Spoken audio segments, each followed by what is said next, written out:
Respect, honor, and discipline, the things that make up low key.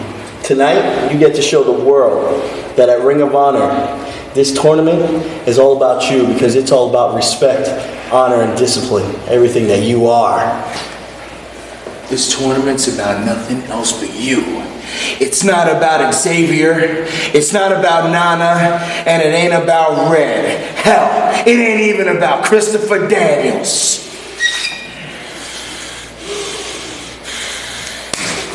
You show that motherfucker what you made of. Kill that motherfucker. That's what I'm talking about. Hell yeah. Loki. Hell yeah. G. It's all about you, man. That's it. The title of Honor. Christopher Daniels, it is not over. The Ring of Honor title will be mine.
Dragon is set to square off with one of the top prospects from the Shawn Michaels Wrestling Academy, Biohacker. Biohazard. That's right, Biohazard, trained by my great friend Rudy Boy Gonzalez. And tonight you will witness 4 tournaments, Steve Carino. 4 tournaments in one night. That's right, and the winners of these 4 tournaments advance to July 27th, where they will wrestle in a 1-hour Iron Man contest, meaning that the 4 men will compete.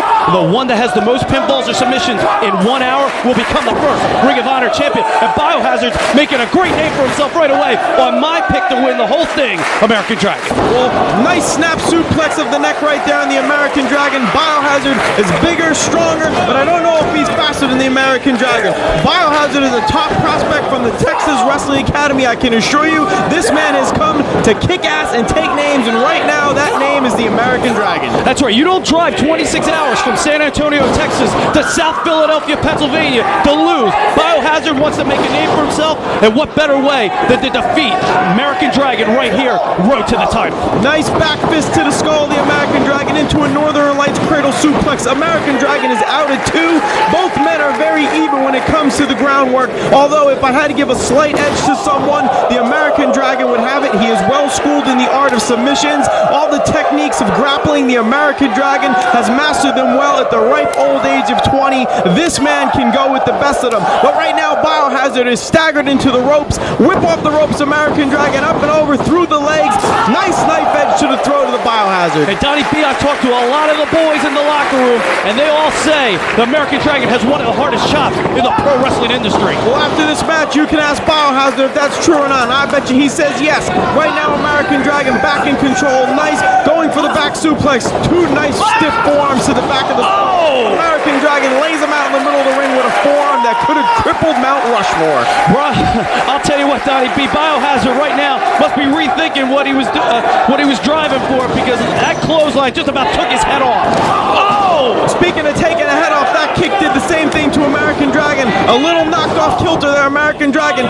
What's this nice swing shift DDT on the ground? Biohazard looks like he may be out, Steve. And an advantage that the American Dragon has over Biohazard is he has fought in front of this crowd here at Ring of Honor. He knows how the fans react. He knows that the hunger of the fans. And there he goes for the submission. Jumping in a great position. Nice double underhook submission hold right there. Biohazard has no choice but to tap out. But this man has nothing to be ashamed of. Biohazard, a great showing tonight. Shawn Michaels Texas Wrestling Academy should be proud because Biohazard will be back in the Ring of Honor. And American Dragon advances here at the Ring of Honor tournament. Thanks to the cattle mutilation, 1-up for the American Dragon.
Championship. This is the first match in Tournament A. Spanky is set to square off with Paul London, and remember, the winner of this goes on later on to face the winner of Jody Fleisch and Johnny Storm.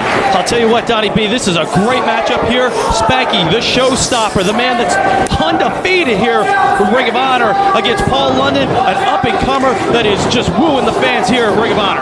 Both men are graduates from the Texas Wrestling Academy, so both men know each other very well. And right now, this match is starting extremely even as Spanky goes through the roll-through crucifix headlock on Paul London. Paul London kicks out at 2 and is up on his feet, and Spanky right now seems to be a little off kilter. Maybe a little off kilter, but these fans showing their appreciation early. Paul London and Spanky, two great athletes, two great professional wrestlers. They're vying to advance to the Ring of Honor Championship tournament. Here we go, they're locking up. I'll tell you what, you know both these guys. Nice test of strength there by Spanky. Is snuck in right there, went for the test of strength, snatched the arm lock on Paul London, bridges over for a little extra leverage, and if he's not careful, Paul London might wind up in a submission hold right here. That's right, submissions and pinfalls are what it's about here at Ring of Honor. That's why we have a couple seconds. Let me go over what the Code of Honor is. The Code of Honor is what Ring of Honor is based on. It ensures the most athletic matches with clear winners and losers. The Code of Honor is made up of 5 laws of honor. These are like the commandments that everyone is expected, and I mean expected, to follow and provide the best action. The laws of honor are the following. Competitors must shake hands before and after the match. Sportsmanship is the key here, Donnie B. No sneak attacks. This isn't sports entertainment. This is professional wrestling. If you can't get it done on your own, we don't want you here at Ring of Honor. No interfering or having others interfere on your behalf. Just like I said about the sneak attacks. If it's one-on-one or tag team, this ain't sports entertainment. Professional wrestling is the name that these guys are marketing, and this is what the fans come to see. No harming an official or causing others to harm an official. We don't do their job, they don't want us to do theirs. And if you are DQ'd in your match, you have broke the Code of Honor. And though you may be invited back, the boys in the back aren't going to be too happy with you. Well, Steve Corino, I don't know how you just saw all that without blowing up, but speaking of blowing up, these two guys right here are showing no signs of it right now as Paul London seems to be capitalizing. He has just sent Spanky reeling through the middle rope from the back wheel soup kick right there in the middle of the chin, and Spanky is outside the ring, and London goes for the suicide dive, but cleverly enough, Spanky avoids it. That's right. Spanky is a great thinker. A lot of people may think he's cocky. A lot of people may think he's lightheaded. But Spanky's a thinker, and he's one of the only guys here at Ring of Honor that's undefeated. Well, he might be undefeated and he might be a thinker, but one of the things that Paul London has going for him is a wealth of potential. Recently in an RF video shoot interview, the one and only legend himself, Terry Funk, has pointed out that Paul London is a surefire, can't-miss prospect in the world of professional wrestling. And my friend, when Terry Funk says that, people will listen. Well, people will listen, and there's been a lot of surefire picks, but I'll have to agree with Terry Funk for once. Paul London is a future superstar, and maybe he may pull one out, he may pull 2 out, he may pull 3 out, and he may be the first Ring of Honor champion. Well, as we see Rudy Boy looking on very intently at 2 of his proteges right now in the middle of the ring, Spanky shoots Paul London into the ropes. Paul London back elbow to the face. Paul London seems to be absorbing a little bit punishment right now. Spanky is on top once again, hooks the leg. Only a 2 count. Referee Mike Keener lets us know. Donnie B, why is Rudy Boy Gonzalez even at ringside? Why can't he be watching on the monitors with the rest of the boys? Well, much like a mother bird, Rudy Boy has a lot of interest, a lot of stock in this match. These are 2 young men he took from hatchlings. He taught them the professional wrestling business, and he is a proud papa at ringside, if you will. Spanky and Paul London, 2 of the very best young upcomers in the sport of professional wrestling, and Rudy Boy has every right to stand there and be proud. Now, in my opinion, Rudy Boy's a vulture, and the showstopper, Spanky, getting the people into him, banging the mat, intimidating. Oh, did you just see him kick Paul London's face off? Well, he might have kicked his face off, but one of the things Spanky does that I have a little bit of a disagreement with is he takes a little too much time to showboat around the ring. It may or may not cost him in this match, but someday down the line, if you showboat, if you take that extra time, it will surely come back to bite you in the ass. It may bite him in the ass, but right now he's undefeated. He's on top of Paul London. Spanky is in control. Right now, Spanky hooking the arm, going for the vertical suplex. Nice snap style into the small cradle package. 1-2. Paul London is out, and Spanky has a look of disbelief. Spanky's getting a little frustrated. Maybe he's thinking that Paul London isn't up to his level yet. Maybe he's thinking that Paul London isn't in the league of Spanky, but Paul London's showing that him and Spanky are pretty even. Well, I think Paul London is doing the smart thing right now, Steve. One of the weaknesses that I've seen with Spanky, the only real weakness, is his short temper. If you can get Spanky off balance and get him a little frustrated, he may make a mistake. And if he does that, and if it lasts longer than 3 seconds, he, my friend, will be no longer on the road to glory, if you will. Beautiful move there. Has got Spanky down. And Donnie B, you're right. If you ask any of the boys what is the weakness, Paul, fight! Well, right there, Rudy boy, you just heard. Come on, fight, Paul, fight! Right there, Steve Carino. Rudy's doing the right thing. Even though both of these men are very even, both evenly matched, Rudy boy is chanting for Paul London to fight, because he wants to get him up a little higher in the ranks on the same level as Spanky. oh yeah, Rudy Boy Gonzalez, you know, he's big caretaker of all the Texas boys. Give me a break. Paul London's got to do it on his own, and he is doing it right there. And a beautiful super kick, and he's got Spanky down. He's got to get it. He's got to roll him over. He's got to pin him. 1, 2, 3. He's got to find a little more energy. He found it. Right there, Rudy boy telling Paul London to go for the cover. And might I reiterate, right there, Rudy boy is telling Paul London, get up and fight. He knows this is the place to make a name. He wants to see Paul London go to the road to victory. He wants to see this young man rise faster through the ranks. He wants to see him on the same level as Spanky, and he might just be able to do that in the next few minutes. That's right. Paul London's showing that he does. Oh, nice. Beautiful! Off the top, nice block attempt by Paul London, who's setting him up for a high-risk maneuver. Beautiful shooting star, but no one in the pool at home. Spanky with the presence of mind to move out of the way, and Paul London comes up a little bit short on the shooting star. That's right. When you come up a little bit short, that's when you lose. When he's setting it up, slice bread number 2 here. Oh, straddled him on the top rope there, right there. Spanky went for sliced bread number 2, and that's one of the only ways I've been able to figure someone could block that move, and he did just that. He straddled Spanky on the top rope. Nice back brain kick. Spanky once again on the outside of the ring. But he's got to get Spanky in the ring to pin the man. If he wants to advance, he shouldn't be catching his breath. Nice, beautiful sunset flip thingamajiggy. I don't know how to call that one, Steve, but what he did was pretty damn amazing. I couldn't do it. It's too new school for me. The last time I saw Paul London do a move like that, he broke somebody's leg. Remember that? That was great.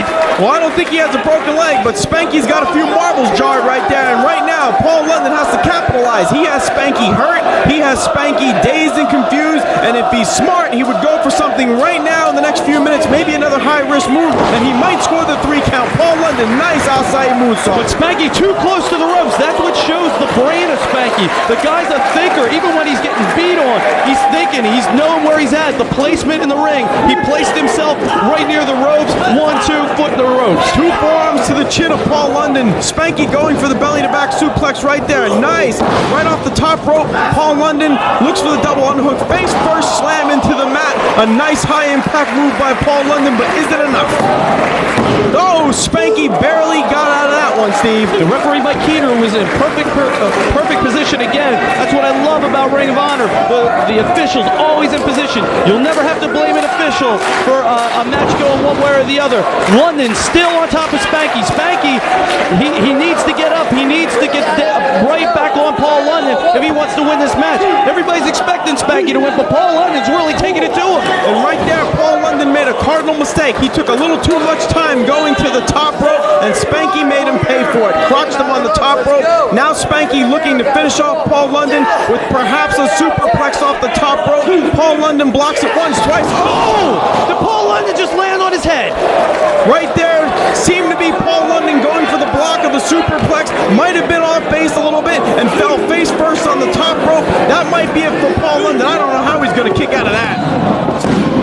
But Spanky, a rare mistake I've seen Spanky. Spanky did not hook the leg there, allowing Paul London a little more leeway to jump out of that move.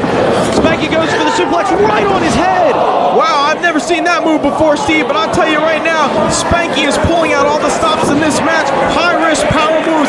It's all out the window right now as Spanky looks to go further in this tournament, and he just might be able to do that if he lands a few more of those. And you know, Jody Fleisch and Johnny Storm are watching on the monitors down in the locker room. These guys are giving it all. Storm tournament flights got to be thinking, what will they have left? Whoever wins this, who will have anything left for the second round? Here it goes for sliced bread number 2. It's the greatest thing in sliced bread. This could be it. Beautiful. And now the winner of your match, Spanky, as he advances in tournament right now. Spanky is your winner of this match. But Paul London also showing why he belongs here in Ring of Honor. The man just took Spanky to the limit. Spanky still undefeated, and he advances in Block A.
Well, Steve Carino, right now we are set for one of the matches I was looking most forward to on this tape, as the 18-year-old phenom Jay Briscoe is set to square off with one of the deadliest human beings on the planet today, and that is the anarchist Doug Williams from the UK. That's right.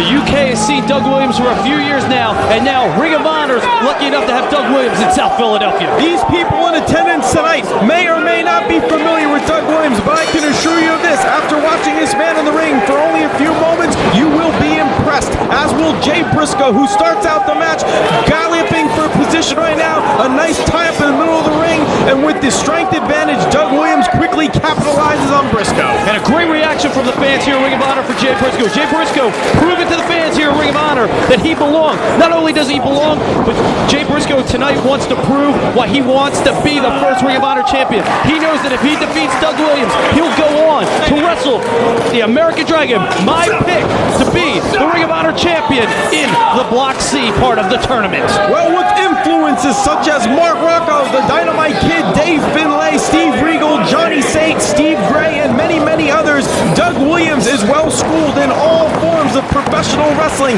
especially and most notably techniques that involve stretching and submissions. That man, I can assure you, is a hired assassin, and he is here for one reason: to make an impact in the Ring of Honor. That's right, and he wants to take that title back to the UK, because the UK is lacking. It's not as great as the American style of pro wrestling, or the Japanese style, or the Mexican style. Doug Williams knows that if he takes a title as important as the Ring of Honor Heavyweight Championship, he will be not only the #1 superstar in the United Kingdom, but he'll prove that the United Kingdom is now a major player in professional wrestling. Well, Doug Williams at 6 foot 230 pounds, like I said before, is well schooled, and who else is well schooled but Mark Briscoe? Mark Briscoe, a little late. He's not, taking Jay to the ring tonight. I wonder what's up with that. Mark Briscoe is out from behind the curtain right now in the corner of his brother. We're all wondering exactly why, but I'll tell you right now, Doug Williams does not care who's outside that ring. He is here for business, and the business at hand is defeating Jay Briscoe in the middle of the ring, and the way that headlock is snatched in, he might be able to do it with that. That's right, Doug Williams, he's not afraid to use a headlock. He's not afraid to use a bear hug. The man is as old school can be. You listed the names that are his inspiration. Make it 3 tonight, then. Come on. Man, why is he on his brother like that?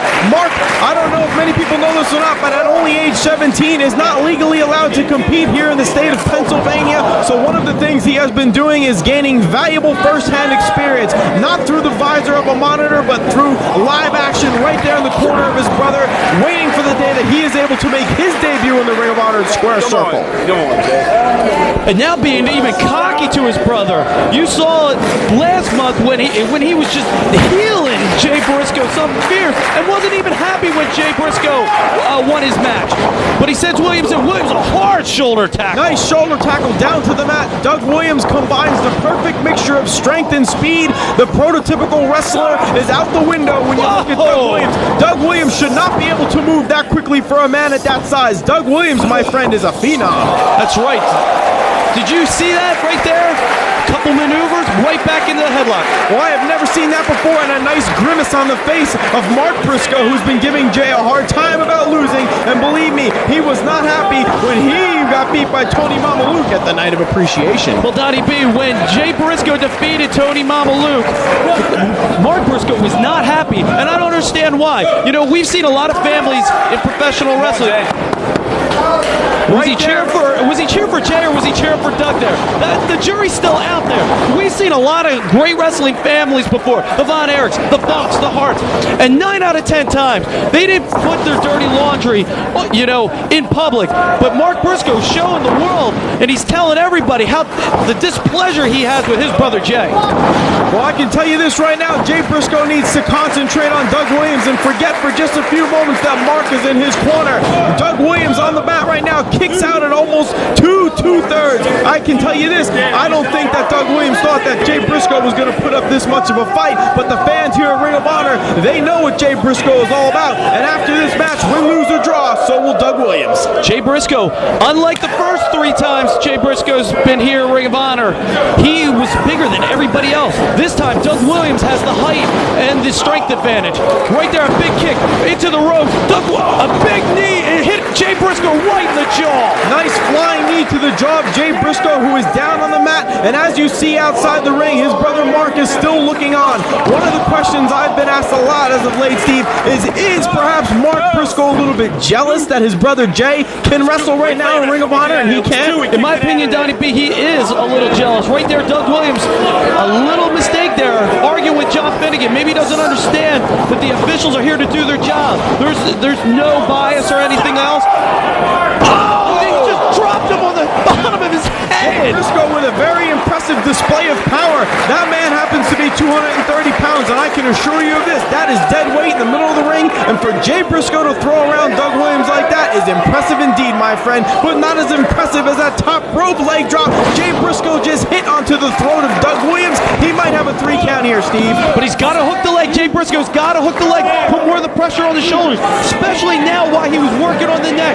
You saw the powerbomb on the neck. You saw the leg drop, putting pressure on the neck. If he would have hooked the leg, but he's going for the J Driller. It hits the J Driller. It's all over. Jay Briscoe will advance and wrestle American Dragon if he hits the J Driller. Beautiful counter of the J Driller right there. Doug Williams able to counter that. Perhaps he saw some of Jay Briscoe on tapes. I don't know, but somehow Doug Williams was able to counter the J Driller and a nice double underhook submission type maneuver by Jay as he thinks out his next step right now. Well, you brought up a good point. Did Doug Williams watch videotapes? Yes, he has. I've talked to him over email. I've talked to him on the phone. Doug Williams is a big customer of RF Video. He's got all the tapes. He's watched everybody here at Ring of Honor. He knows by dialing 215-891-9404 where to get the videotapes. He's got the videotape. Roll through German suplex.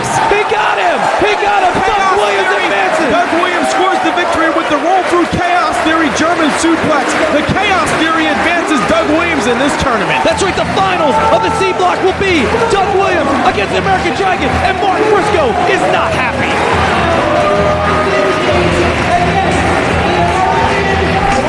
The fans here at Ring of Honor are on their feet, showing a sign of respect for Doug Williams, who has come here to Philadelphia and won respect from one of the hardest crowds to gain it from in America today. That's right. When you saw him come to the ring, the people didn't know him. Now he's leaving, a main event superstar.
Time to dance! Time to dance! Come on, baby!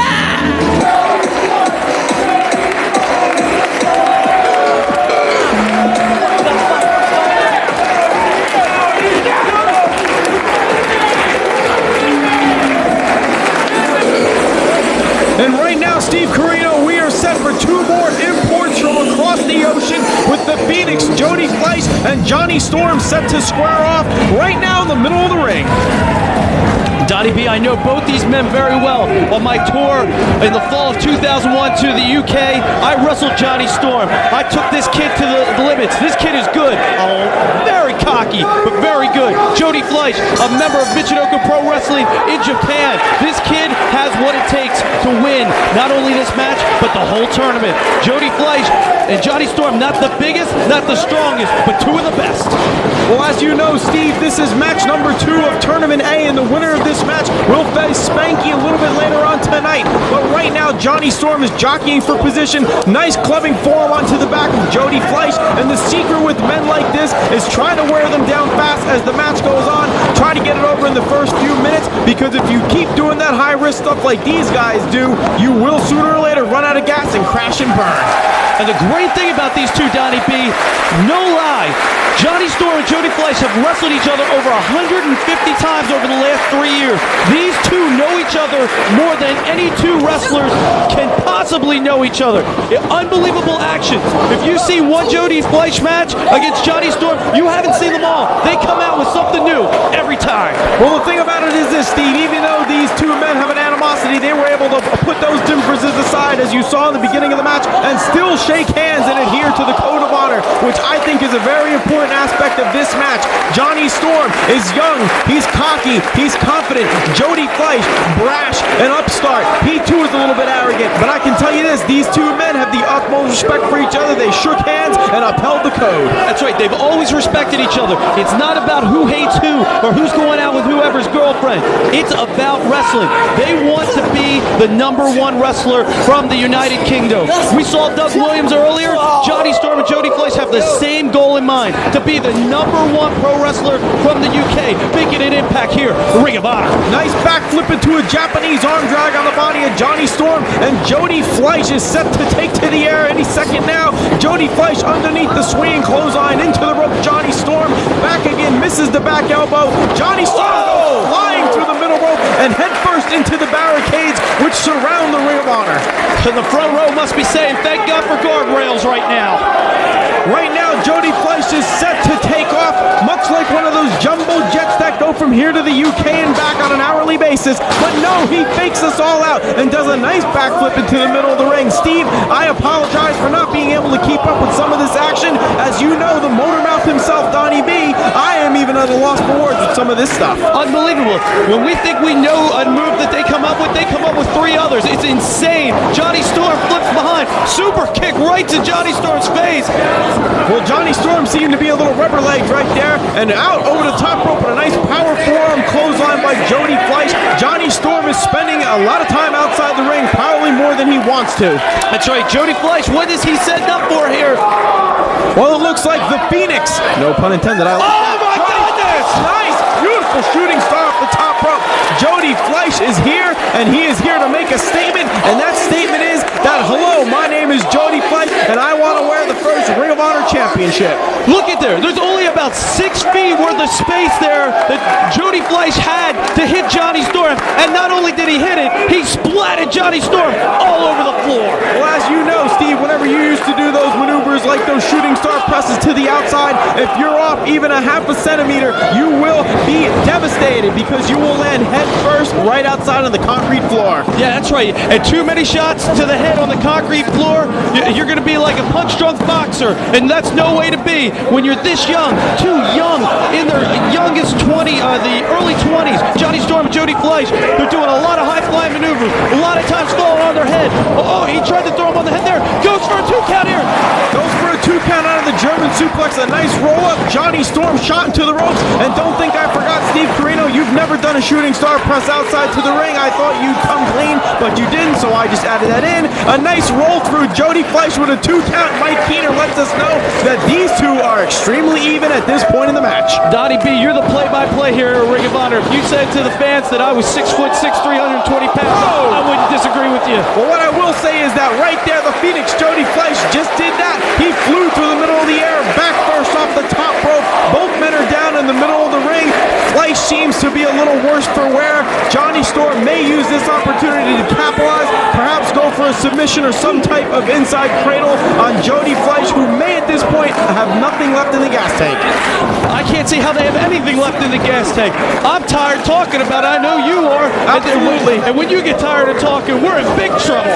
Oh, I might be reaching that point, Steve, but what is reaching that point is these two men are reaching their boiling point. Johnny Storm seems to be getting a little dazed and confused, a little frustrated at this point with Jody Fleisch, who just has hooked in. No, a reversal of the swinging DDT off the top, and a nice pectoral chop by Johnny Storm onto the body of Jody Fleisch.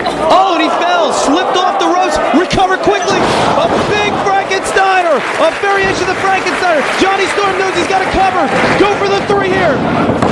Kick out. Surprising mistake right there by Johnny Storm for two men that have wrestled each other so many times. Johnny Storm took an extra few seconds before he went for the cover. That might come back to haunt him, Steve. Johnny Storm into the corner right now. A nice front face kick by Jody Fleisch, who rounds off into a front flip. Jody Fleisch right there. A nice wheelbarrow roll through Jody Fleisch. Oh, only a 2 count. Mike Keener lets us know. That's right. And the winner of this goes on to wrestle Spanky in the finals of the A-Block tournament. So both men are nervous because they know Spanky, the showstopper, one of the only undefeated wrestlers here at Ring of Honor. They have to wrestle him in just a little bit. Oh, unbelievable. Rewrite Frankensteiner. 1, 2. Kicks out, and not only that, Steve, as you mentioned, these two men have been touring across America, and this match tonight is the culmination of a 2-week tour here in the States. And believe me, neither man wants to get on the plane tonight and go back to the UK, having been the loser of their final match here in this United States tour. Jody Fleisch, Johnny Storm, and the saga continues here tonight in the Ring of Honor. That's right. They've been even so far in the last 2 weeks. Oh my goodness! DDT, the 720 DDT, named after one of my favorite video games of all time, Steve, the 720. But I can tell you this, tomorrow, I can assure you Johnny Storm will not feel like playing video games because he will be recuperating from that move right there. It's amazing how you can find a way to put professional wrestling video games in one little bit of commentary there. Absolutely. Right there goes for the DDT again. Tell me about the video game again, Donnie. No, Steve. Up and over, right through the roll. Oh, he went for the rewind Frankensteiner again. He got him. Jody Fleisch will wrestle Spanky in the finals of the A-Block of the Ring of Honor tournament. And then you know what happens. The winner of Spanky and Fleisch goes on to July 27th. A great showing here by these two UK standouts here at Ring of Honor.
He ate the whole thing. It's just a banana or what? Here, have another. It's good for you. Not that hungry, but It's got a lot of potassium in it. Yeah. What the hell is going on? Hey! Prince Nana, I see you brought your scepter with you.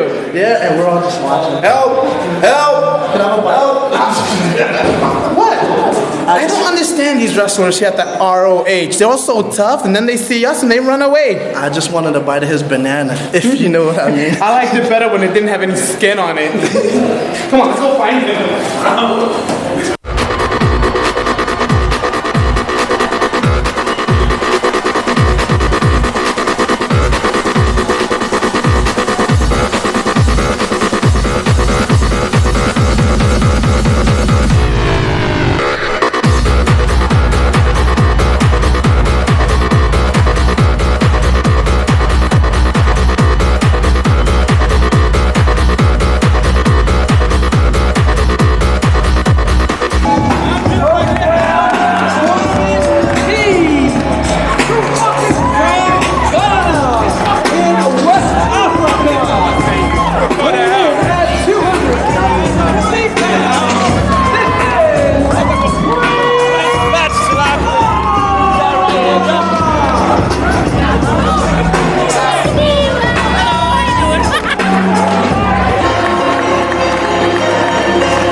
Nana in a grudge match of sorts. A little bit of history between these two.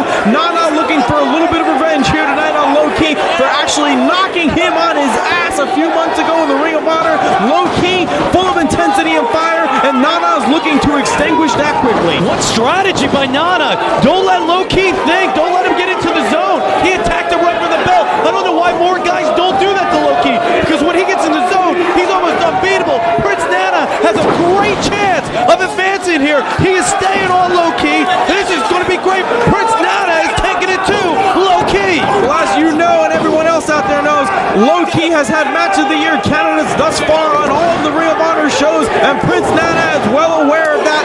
Perhaps that is the reason he is acting so fast to extinguish the fire of Low-Ki, and he figures if he can use his weight advantage, perhaps wear Low-Ki down just a bit, then he might have a chance. A nice belly splash in the corner, followed up by a big rear end to the face of Low-Ki. That's the best way I could put that, Steve. Hey, let's call it. I mean, it's a rear end to the face, and when you got a rear end that big, the rear end of Prince Nana just crushed the face of Low-Ki. Look, I've never seen Low-Ki take this much abuse in the first couple minutes of a match. I am in shock right now, Donnie B. Well, this is great. Low-Ki has been considered by many out there, Steve, the favorite in this entire tournament, and I can tell you what, Nana is not taking that lightly. Right now, putting the boots to Low-Ki, and Low-Ki is actually in a world of hurt. These first few opening moments of the match have been all Nana. Nana is actually very pissed about the fact that he got knocked out by Low-Ki, and rightfully so. Nice knife edge by the Prince of Ghana, Africa. Nana has Low-Ki reeling in the corner. But I'll tell you what, and I'm not trying to take anything away from Nana, but I say he's nowhere in Low-Ki's league, but he's proven tonight that he is in his league. He's taking it to Low-Ki. Low-Ki has not had one offensive maneuver right now. But I'd hate to be Nana when Low-Ki explodes, because you know when Low-Ki's in that ring, he's gonna explode. Low-Ki is much like a stack of dynamite. Once you light the fuse, it may take a few moments to ignite, but when it does, you do not want to be in the vicinity. And who does not want to be in the vicinity of that explosion is Nana. Low-Ki firing back a few rights to the ample midsection of Nana. Low-Ki fighting to get up to a vertical balance right now on Nana. But Nana's got to stay on him, because Low-Ki is starting to come back.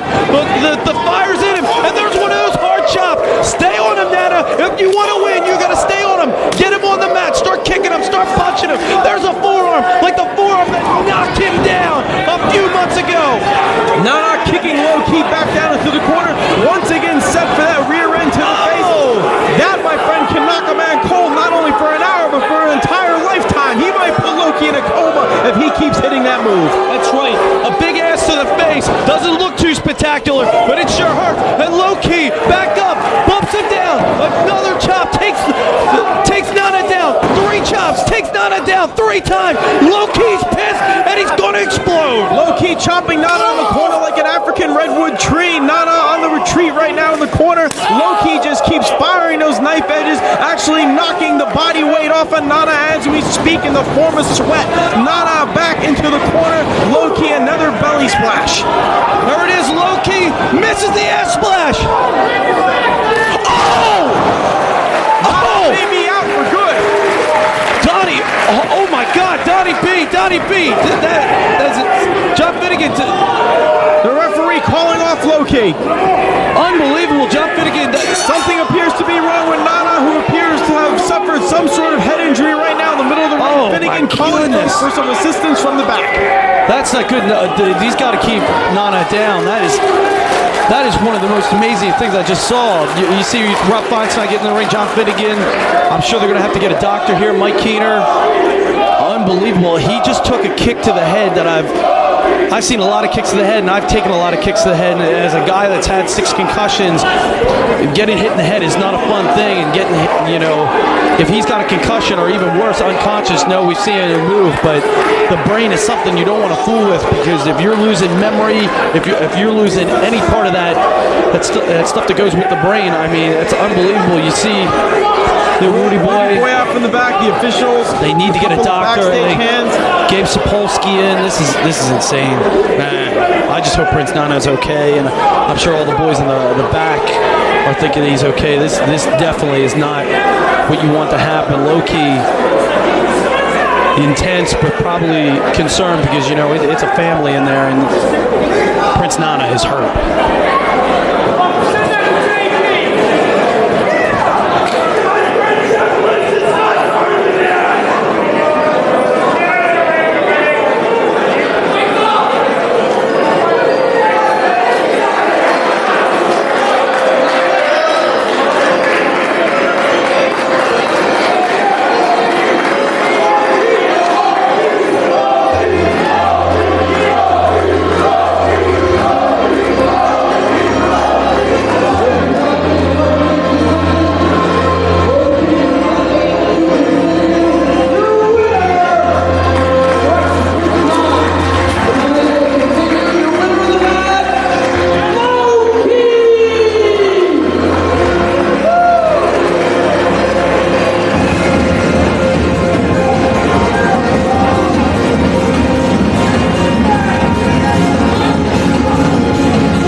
Hey, how you doing, Jerry Lynn? My name is Xavier. Hey, Ring of Honors. Hey, nice to meet you. What are you listening to, Mortician? Not this time. Soylent Green, Soul and Mouth Secrets. Give it a try. All right.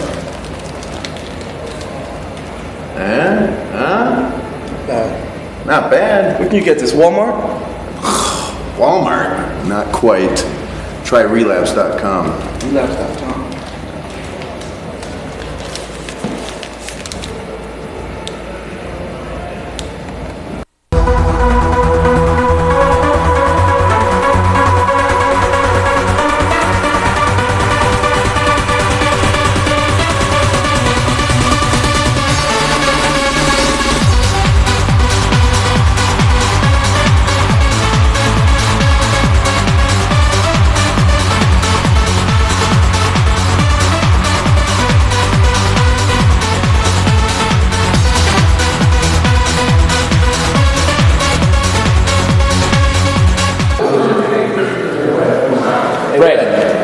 I know we had some problems in the past, but we'll always be SAT. You know this. If I got people, I got man. Kid, wish you good luck, all right?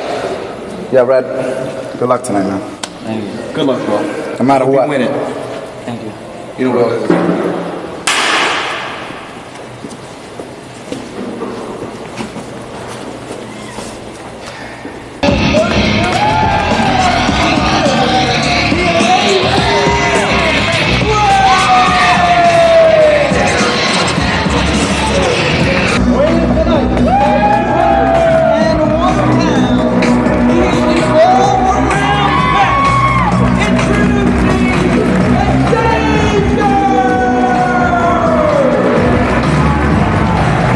Right now, Steve Carino, we are set for more singles action as Xavier is set to square off against one of the members of the SAT, the Amazing Red. That's right. This is the final match of the first round of the D block.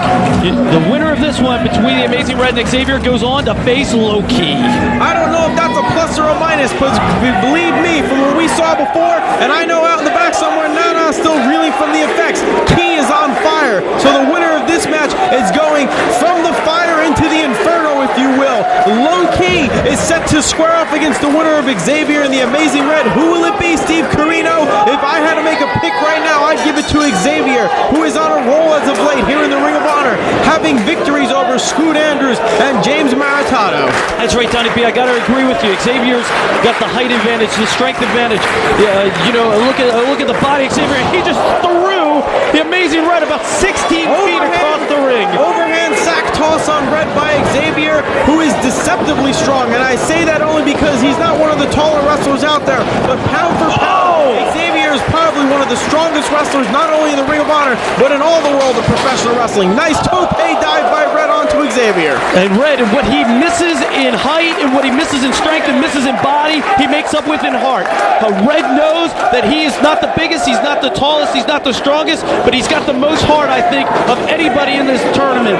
And I think if Red can keep Xavier on the ground, do a lot of high-flying maneuvers, but keep Xavier on the ground, he could advance to go on to wrestle low-key in the finals of the D block. Well, you know the old adage, Steve, it's not the size of the dog in a fight, but the size of the fight in the dog. And yes, Red is the smallest man in the tournament, but I can assure you this, he does not know that. And right there, Xavier does know how to powerbomb, and he just did so to the limp body of Red right now in the middle of the ring. Xavier with a sheer advantage in strength and size. Red on the receiving end of some very dangerous blows, and if he doesn't watch out, the all-around best Xavier will be sure to move on in this tournament. That's right. And Donnie B, let's make a note. Xavier has not been beaten in a one-on-one contest here yet in Ring of Honor. But I'll tell you what, Xavier knows that if he keeps Red down, he's going to go on to wrestle low-key. And he wants to defeat low-key. He wants to make it to July 27th, just like every other man does here in this tournament. Well, what's smart about this match, this type of matchup, is both of these men are so focused. Even though they have the knowledge, the prior knowledge that they'll be facing low-key, they are still opponent. And a nice jumping front face mule kick by Xavier to Red. Red laid out in the middle of the ring. He seems to be a little bit out of it right now, Steve. Xavier needs to capitalize. Right there, that's a mistake. Xavier taking a little too much time in the corner. He should be on Red like white on rice. That's right. You know, an interesting note. Low-key, who's already won his match with Prince Nana, and Xavier are known to train with each other in New York. So, that could make a low-key versus Xavier match very, very interesting. Nice juggling sunset bomb by Red on Xavier. I've seen him use that move on numerous occasions to score a victory. This time Xavier had it scouted and was able to kick out. Xavier holding the back of his head. That move did quite a substantial amount of damage. Red peppering rights on Xavier into the ropes. Xavier, nice knee to the midsection on Red, going for an up and over wheelbarrow bomb. Right on the head of Red, and Red is KO'd. That's it, that's it. How did he kick out? Referee Mike Gator with the 2 count. The amazing Red kicked out of that. It's truly amazing. Amazing is what the word is for Red. Red is absolutely amazing. And look at the look on Mike Keener. Even he was startled that Red kicked out of that one. Xavier seems to be going to the top rope right now. A little high-risk move by Xavier. Beautiful 450, but Red is nowhere in the pond. Red has jumped out of the way. Red right now needs to capitalize on Xavier. Stomps on the hand, and if you can't use the hand, you can't punch, Steve. That's right. You know, you can't strike a man if he's hurt. On a big DT on Xavier. This could be all. Keener in position. More than just a DDT, that was one of them flip-de-doo-dah things that I don't know how to really pronounce correctly, Steve, but I'll tell you what, it doesn't matter what I call it. What Xavier calls it is Excedrin 109, because that's the number of headaches he's had from facing Red in this match. An unbelievable action. This is why the best come to play here in Ring of Honor. They don't come to play, they come to work, and they work hard for these people. Xavier going for a splash mountain on Red. Red counters it. A nice kick to the back heel of Xavier. He was setting up for that standing suplex, that standing Red Star press. I'm sorry, Steve. Don't be sorry. Oh, he just landed that one to the face. Red to the top rope. Is he going to hit it? I got it. Infrared and hits it right there on Xavier. Nice standing Red. It's going to be a shooting star. 3 and Red advances. Red advances to the finals of the D block. He will face low-key later on tonight. The amazing Red with a big win over Xavier.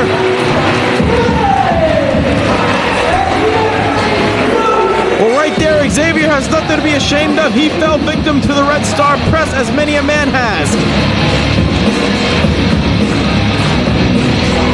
And Xavier getting to his feet right now, ready to shake the hand of Red, adhering to the code of honor. Both of these men have the utmost respect for each other right there. Xavier, that's one of his trademarks, his honor. He is a very honorable individual, as is Red. These two men upholding the code here in the Ring of Honor. It's the right thing to do, and that, my friend, is the right thing to do. Embrace your opponent after a match like that. Yeah, embrace your opponent. Wish him good luck, because the Amazing Red's got to face Low Key later on tonight. What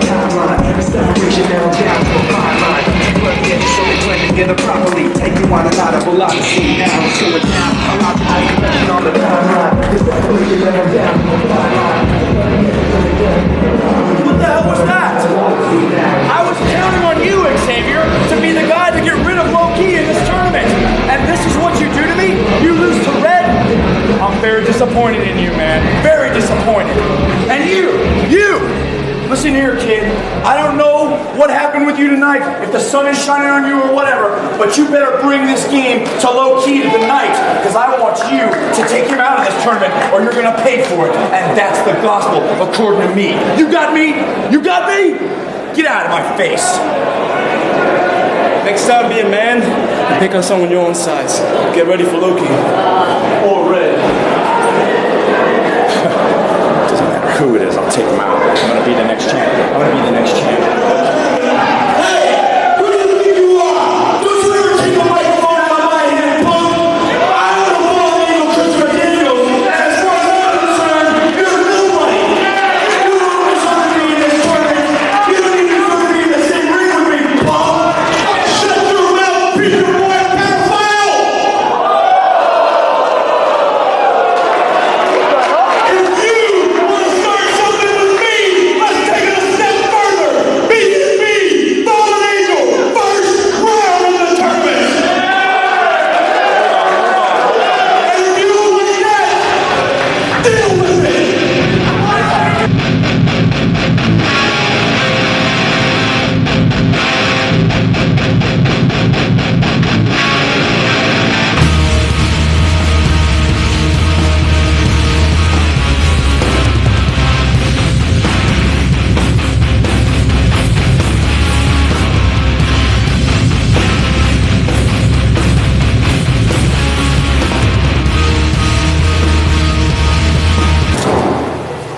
Scoot.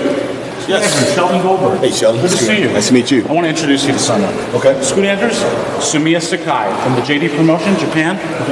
Hi, nice to meet you. Nice to meet you. How are you? I'm fine, thank you. Okay. That's great. Okay. Thanks. Good to see you. All right, brother. Got to get ready for my match. Okay. One more over here, please, Mr. Andrews. Thank you, sir.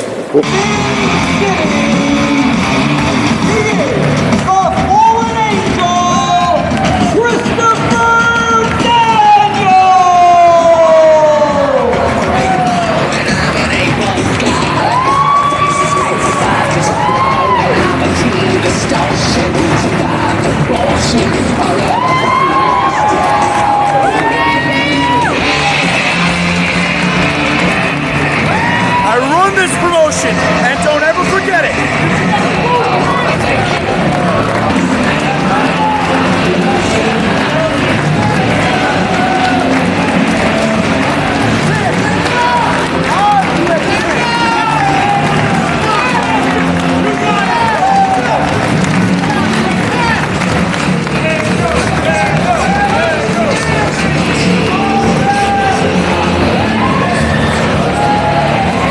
Right now, Steve Corino, we are set for another great match. Christopher Daniels, the Fallen Angel, begins his pursuit of the gold right here tonight against Scoot Andrews. And as you know, Steve Corino, one of the odds-on favorite in this tournament is that man right there. It's from Sin City, the Fallen Angel, Christopher Daniels. You see the people cheer for him here at Ring of Honor, but all the boys in the back hate him because he always breaks the code of honor. Let's listen to Daniels.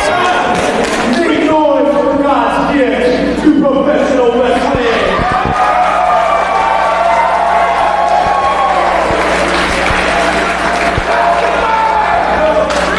Now, since February this year, I've had to deal with the discrimination of Ring of Honor against me. And I've made a wicked fight, thinking how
prophecy. What is this about, Carino? What is going on here? I don't know anything, Donnie. Well, why do you ask me? Steve Carino simply lushes is out from the back, and she, my friend, is the first member of the prophecy. Christopher Daniels has just introduced her to this capacity crowd. The crowd looks stunned. She looks hot, though. Steve Carino, it seems to me, is simply luscious, has turned her back on Rudy Boy. She has deserted the hand that fed her. Oh, come on. He doesn't share his food with anybody. Fat oaf. That's enough out of you, Steve Carino. We'll get to the bottom of this mystery somehow, some way, but right now the mystery is who will win this match, Christopher Daniels or Scoot Andrews. These men are both well-versed in all aspects of professional wrestling. The odds-on favorite, Christopher Daniels, has his work cut out for him here. This is the semifinal match of the B block. The winner of this will go on to face the winner of AJ Styles versus Jerry Lynn. And either one of those two is a more than compatible opponent for the winner of this match. It's a dream match no matter how you look at it, Steve. And Scoot Andrews, oh, there he is. Is he ever coming out? That's what I was going to say. Scoot is quick to scoot to the ring. No pun. What? Oh, wait a second. Daniels wastes no time. All over Scoot Andrews. Scoot Andrews didn't bother shaking hands with Chris Daniels because everybody knows Daniels does not adhere to the code. Therefore, Scoot did not break the code because Daniels doesn't live by it anyway. That's right. Daniels always breaks it anyway. I'm sure all the boys in the back were throwing dollar bills at Andrews short saying, you better knock that piece of crap out right away. Right there, Scoot Andrews looked to knock the head off of Chris Daniels, and he might have done just that with that inverted powerbomb neck drop right there. Daniels into the ropes. Scoot Andrews up. Nice picture-perfect Jim Brunzell-like drop kick onto the face of Daniels. Jim Brunzell? Where'd you dig that name up? Big 80s reference, my friend. I know it. I'm a king of old school, Donnie. Oh, beautiful knee there by Christopher Daniels into a big neck breaker. And Scoot Andrews is a little worse for wear in the opening seconds of this match. Daniels some peppering rights onto the face of Scoot Andrews. A nice forearm shimmy right to the ear. Andrews seems to be on the receiving end. Andrews with Daniels into the corner. Daniels moves out a nice right hook right to the face. Very good jabs right to the face. Goes for a bulldog, and no, he was taken down. Barely escapes on a 2 3/4 there. Chris Daniels seemed to be a little stunned right there from that side suplex out of the bulldog attempt. Daniels has been well versed in the aspects of wrestling, not too well on the techniques of strangulation and submission. But Scoot Andrews, on the other hand, if he hits that force of nature, it's all she wrote. Right there, Scoot. He's going for it. Daniels reverses it. Daniels going for a version of the STO that he's been known for. And Scoot Andrews with a nice double underhook suplex into an inverted powerbomb doctor drop right there. Daniels in the middle of the ring, kicks out at 2. I'll be honest with you, Steve, at this early in the match, I did not think Scoot would be up on Chris Daniels in this fashion, but Chris Daniels might have bit off more than he could chew tonight, worried about everybody else in the tournament except for Scoot. That's right. Christopher Daniels, in my opinion, pound for pound, the best professional wrestler in not only the United States, but the whole world. But what holds Christopher Daniels down is his attitude. The man just does not know when to say quit. Oh! A version of the STO! Christopher Daniels bang the head of Scoot Andrews off the mat. Nice move in the middle of the ring. What Daniels is doing right here is a mistake, I think. He is looking past Scoot, looking ahead in the tournament, wanting everyone to get low-key out of the tournament. Unlike Red and Xavier, who had respect for each other. Right there, he has no respect for Scoot Andrews. Christopher Daniels! Christopher Daniels advances in the B block. Christopher Daniels, a hard person to beat, a great competitor, and he defeated Scoot Andrews in less time than I thought it would take, and they're Simply Luscious. Well, it seems to be that the addition of Simply Luscious has been a factor in helping Chris Daniels, maybe an inspirational factor. Oh yeah, she's inspiration to anybody. Well, the question everyone is asking themselves right now, Steve, is who's next in the prophecy? I know Scoot Andrews never expected to see Simply Luscious out there.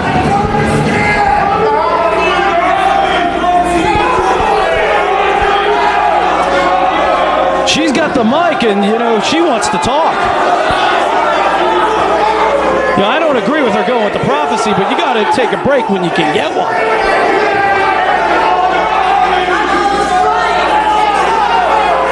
This crowd's tough on her.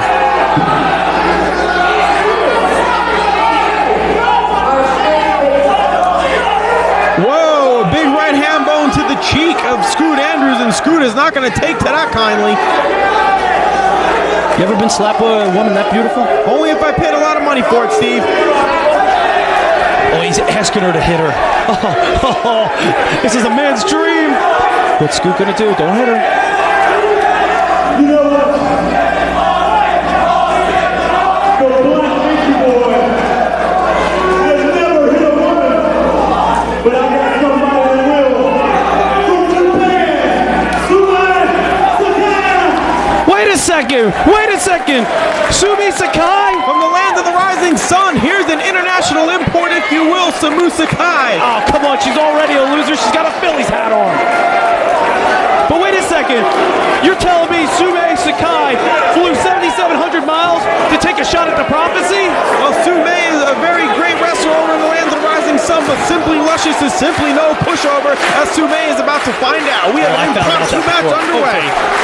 Christopher Daniels, he's protesting this match. I'd protest this match too. Simply Luscious wasn't ready for this. Well, Simply Luscious put herself in the middle of the ring when she smacked Scoot Andrews. She was looking for some action, and Sume is going to give it to her. This is like a bonus match, Donnie B. This is great. The backslide, kick out. Steve, as you well know, whenever two women are in the middle of the ring, clawing and scratching and fighting at each other, it's a bonus no matter where you are. Oh, it's a bonus for me. A forearm there by Sumi Sakai. Wind flushes into the rope. Big drop kick. Oh, I love watching women fight. Whoa, nice drop kick onto the back of Simply Luscious. She's going for a suplex and going for a body slam. Oh, I love that position. Sume, right there with a nice side body slam on the body of Simply Luscious. Oh. That was simply perfect, but Finnegan did not agree. She did not get the 3 count. Christopher Daniels can't be happy right now. Oh, drop kick right to the stomach. That's what's going to make Christopher Daniels happy. Maybe a little happy. Interesting technique on the drop kick. Simply Luscious actually waited till her opponent got close enough and dropped right into the midsection, thus knocking the wind immediately out of Sume. Oh, just drove her down. Simply Luscious with a decided strength advantage over her opponent. Simply Luscious is stacked, and I'm not just talking about in the front. She's showing delts, buys, and tries. Steve, this is one packed woman. Oh, you're telling me. I mean, you're telling me. Keep your mind on the match, Steve, please. I'm going to need a break after this, Donnie B. 6 minutes, 5 minutes, whatever it takes. Right now, Simply Luscious in control of the match, all over her opponent, stomping and kicking the bejesus out of this young woman from the land of the rising sun. Kicking her in the baby hatch. Well, I will just blow by that comment and simply, Simply Luscious has just been simply dropkicked by Sume. Simply right in the mouth. Do we get any more Simplies out here? Simply fabulous. Simply irresistible Sume to the top rope on Simply Luscious. Oh! Another picture-perfect dropkick. Simply a tooth just flew out. I'll go get it. Good kick out. Good girl. Good girl. What the heck did she just say? She said, please don't badger me any longer with your insane comments about this match, Steve Corino, and just concentrate on it. As Simply Luscious locks in a nice standing vertical suplex on Sume. Beautiful suplex. I wonder where she learned that from. Maybe from Christopher Daniels. Perhaps the leader of the prophecy is well-versed in professional wrestling. I can assure you this. He did not just recruit Simply Luscious for her looks. Simply Luscious is a machine in that ring. A very well-versed female technician. As her opponent is finding out, 2 nice overhead Japanese-style chops. Oh. What does she go for? This looks like a version of the abdominal stretch. Simply Luscious. Don't give up. This is a great position. Somebody freeze frame. Don't stay on. Be strong. Oh, if I was director of this, there we go. Simply Luscious in a lot of trouble right now in the middle of the ring. Sume going for another body slam attempt. Simply Luscious tried to block it but was unsuccessful. What's she doing? She's clapping, playing patty cake to the fans. Christopher Daniels doesn't like that. Simply Luscious doesn't like that. Sumi Sakai. Oh, big moonsault. Kick out. Oh, she grabbed the tights. Sume is the winner of this match. Sumi Sakai, the winner of this match. John Finnegan raised her hand. I'm going to protest to the bookers. I'm going to protest to the producers. Why? Steve, the big question is still, what is Simply Luscious doing in the prophecy? We will have to wait to find out, but that is the question everyone is asking themselves at this moment. She's trying to get herself a break. This is just like Ring of Honor. They're trying to screw me. Now they're trying to screw the prophecy. But remember, we're going to be the end of Ring of Honor. The end begins tonight for them. And we're the prophecy.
are set for what promises to be one of the most memorable matches in recent history, one that I was personally looking forward to, as the new effing show, Jerry Lynn faces AJ Styles in the middle of the ring. Steve, I can tell you this, I've seen both of these men on many of occasions. I am very well versed in both styles that these men have grown accustomed to. This, my friend, is going to be a hell of a match. Right here, you have another match of the year candidate right off the get-go. Another match in the B block. The winner of this one goes on to face Christopher Daniels, AJ Styles, who impressed everybody last month, and Jerry Lynn. Who can say enough about Jerry Lynn? I've wrestled Jerry Lynn many times. A former world heavyweight champion, a former world light heavyweight champion. Jerry Lynn has done it all in the wrestling industry, and now he's here in Ring of Honor because he wants to be the first Ring of Honor heavyweight champion. AJ Styles has had some tremendous showings as of late in the Ring of Honor, and I can tell you this, tonight might be his sternest test. That man is a 14-year veteran in the ring. He's facing tonight Jerry Lynn, who has earned the respect of each and every individual in the audience tonight. Jerry Lynn, absolutely no stranger to the fans here in the Philadelphia area. Many say that Jerry Lynn, perhaps the best wrestler pound for pound, not just in the United States, but maybe even the entire world, Steve. And you being an international traveler would be best suited to answer that, whether or not it's true or false. Donnie B, I've always said that Jerry Lynn and Christopher Daniels are, in my opinion, two of the best pound-for-pound professional wrestlers in the entire world, and what a treat it would be to see both of them wrestle in the finals of the B block. But AJ Styles is no pushover. AJ Styles is a future superstar happening right now. Absolutely. AJ Styles, perhaps the toughest man to come out of NWA Wildside, an extremely hard promotion to work in. All of them down there, very similar to this style. They can go down there at NWA Wildside. AJ Styles, one of the premier athletes out of the South, making the journey up here to the North to face this man, Jerry Lynn, here tonight on the road to the gold. That's right. Here at the Ring of Honor. That's right. And you've seen these guys wrestle before. You've seen them wrestle on NWA TNA. Available every Wednesday night at 8 o'clock on DirecTV and other great pay-per-view channels. And while I got a second here, you can also see these guys on multiple videotapes at RF Video at www.rfvideo.com or by calling 891-9404. And don't forget the area code 215, and you can get the latest wrestling action about Ring of Honor on www.rohwrestling.com. Over 4,500 videotapes, Donnie B. 4,500 videotapes. I say Jerry Lynn knows 4,500 wrestling holds, and he's going to use all of them tonight to defeat AJ Styles. Both men at a vertical base in the opposite corner, showing respect for each other. Mike Keener checking on AJ Styles. Seems to have suffered some sort of arm injury here early in the contest. Jerry Lynn will capitalize that like a rabid wolf to meet. He will be all over AJ Styles in the next few minutes. Sonny B, both of them went for an arm drag at the same time. Both men knowing each other very well. Both men may have hyperextended their elbow into the joints and stuff like that. You know, if you have a broken arm, you can't really do much in that wrestling ring. Absolutely, Steve. Jerry Lynn, like I said earlier in the contest, is a 14-plus year veteran of the mat game. He knows when an opponent is hurt. What he's doing right now, he's learning about AJ Styles in the opening minutes here. He's finding out his strengths and weaknesses. When the time is right, Jerry Lynn will capitalize. Jerry Lynn, not too famous for his submission holds, not too famous for anything of that nature, but he will snatch a pinfall or submission victory when he sees the opening, and when he sees the opening, AJ Styles will be knowing about it. And Donnie B, you know that when it comes to cardio, you can't really get a guy blown up like Jerry Lynn. Jerry Lynn could go for 20 minutes, 30 minutes, 45 minutes, even 60 minutes. Can AJ Styles go that long in the ring with a superstar of the caliber of Jerry Lynn? I don't know. But AJ Styles, when he's in there 8, 10, 12 minutes, AJ Styles almost unbeatable. And also remember, Jerry Lynn's been on top of the mountain before. AJ Styles hasn't. Will that help Jerry Lynn advance to the finals of the B block? Absolutely, Steve. One of the backstories here, one of the men climbing to the top, one of those men already at the top trying to stay up there. Jerry Lynn, like we said earlier, has been a perennial fan favorite as well as a mat technician for years on end. He right now is in control of the match. AJ Styles on the receiving end of some brutal punishment from Jerry Lynn, who continues the assault with a big overhand right to the forehead of AJ Styles. And both guys are main eventers in the NWA TNA X Division. And that X Division is very exciting on Wednesday nights.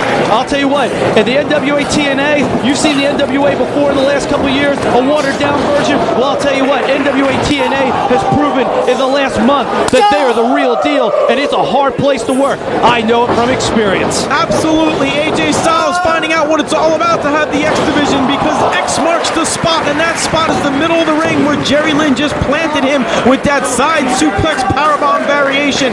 Jerry Lynn seems to be a little confused right now. Perhaps he thought he had a 3 count, but Mike Keener, the official in this match, thought otherwise. That's right. Jerry Lynn is a guy that's gun shy about authority.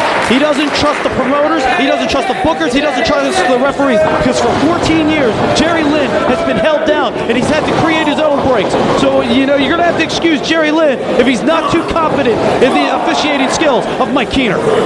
Well, one could say that Jerry Lynn is surely confident about his own abilities, as AJ Styles is finding out right there. A nice series of reversals, which leads once again Jerry Lynn to concentrate on the head of AJ Styles. Nice overhead suplex into the back padding of one of those turnbuckles. AJ Styles seems to be out of it. And there's not a lot of padding. This could be it. 2.5 there. There's not a lot of padding on those turnbuckles. So you know what? There's no cushion. I'd rather hit the mat than the turnbuckle. Well, Steve, I can tell you this for anybody out there that thinks that it might have been some kind of snafu or miscue.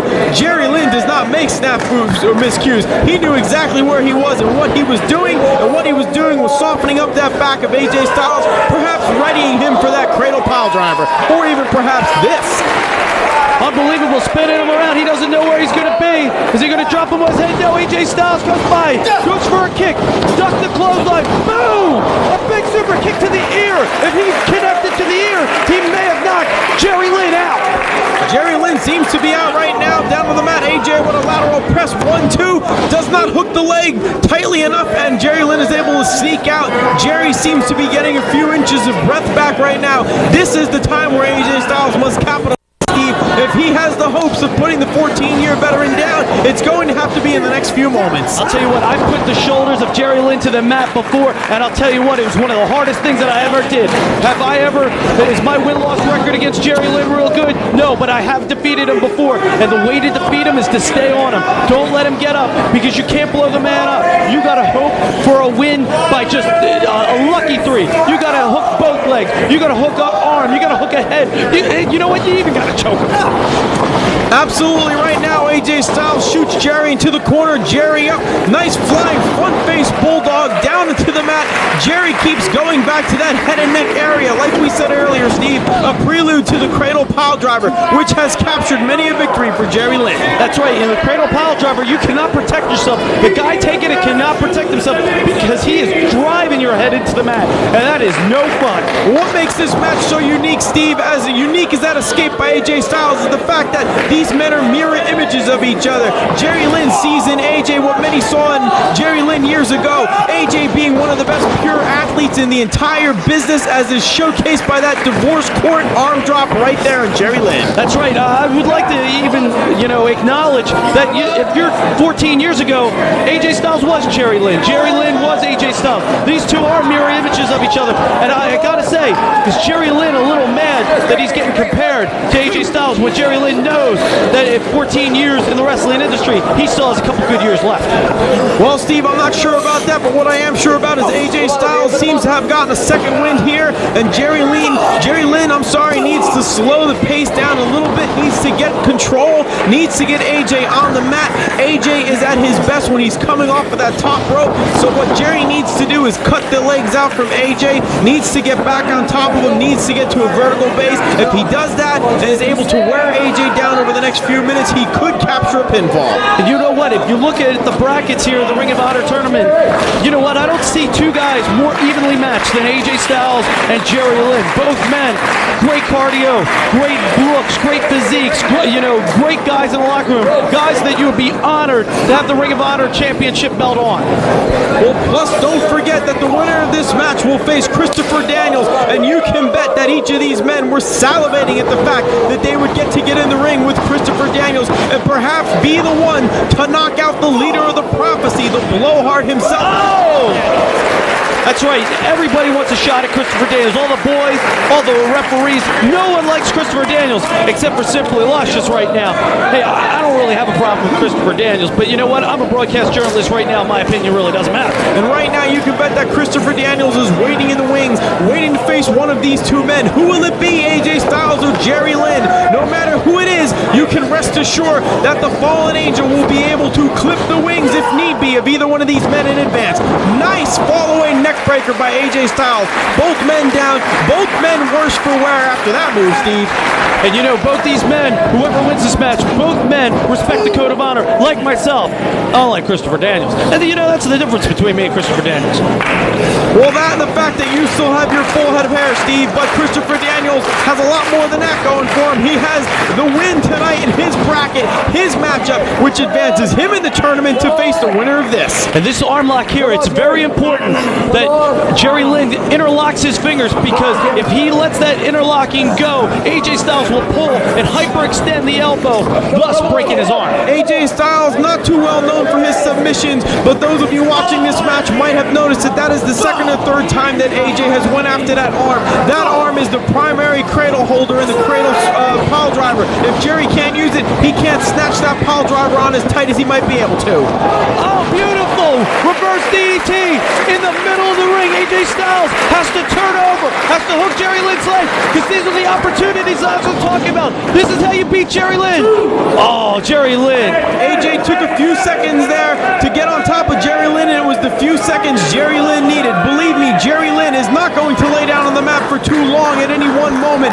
He will get up. He will keep fighting. AJ needs to get on him and stay on him until the 3 count is there.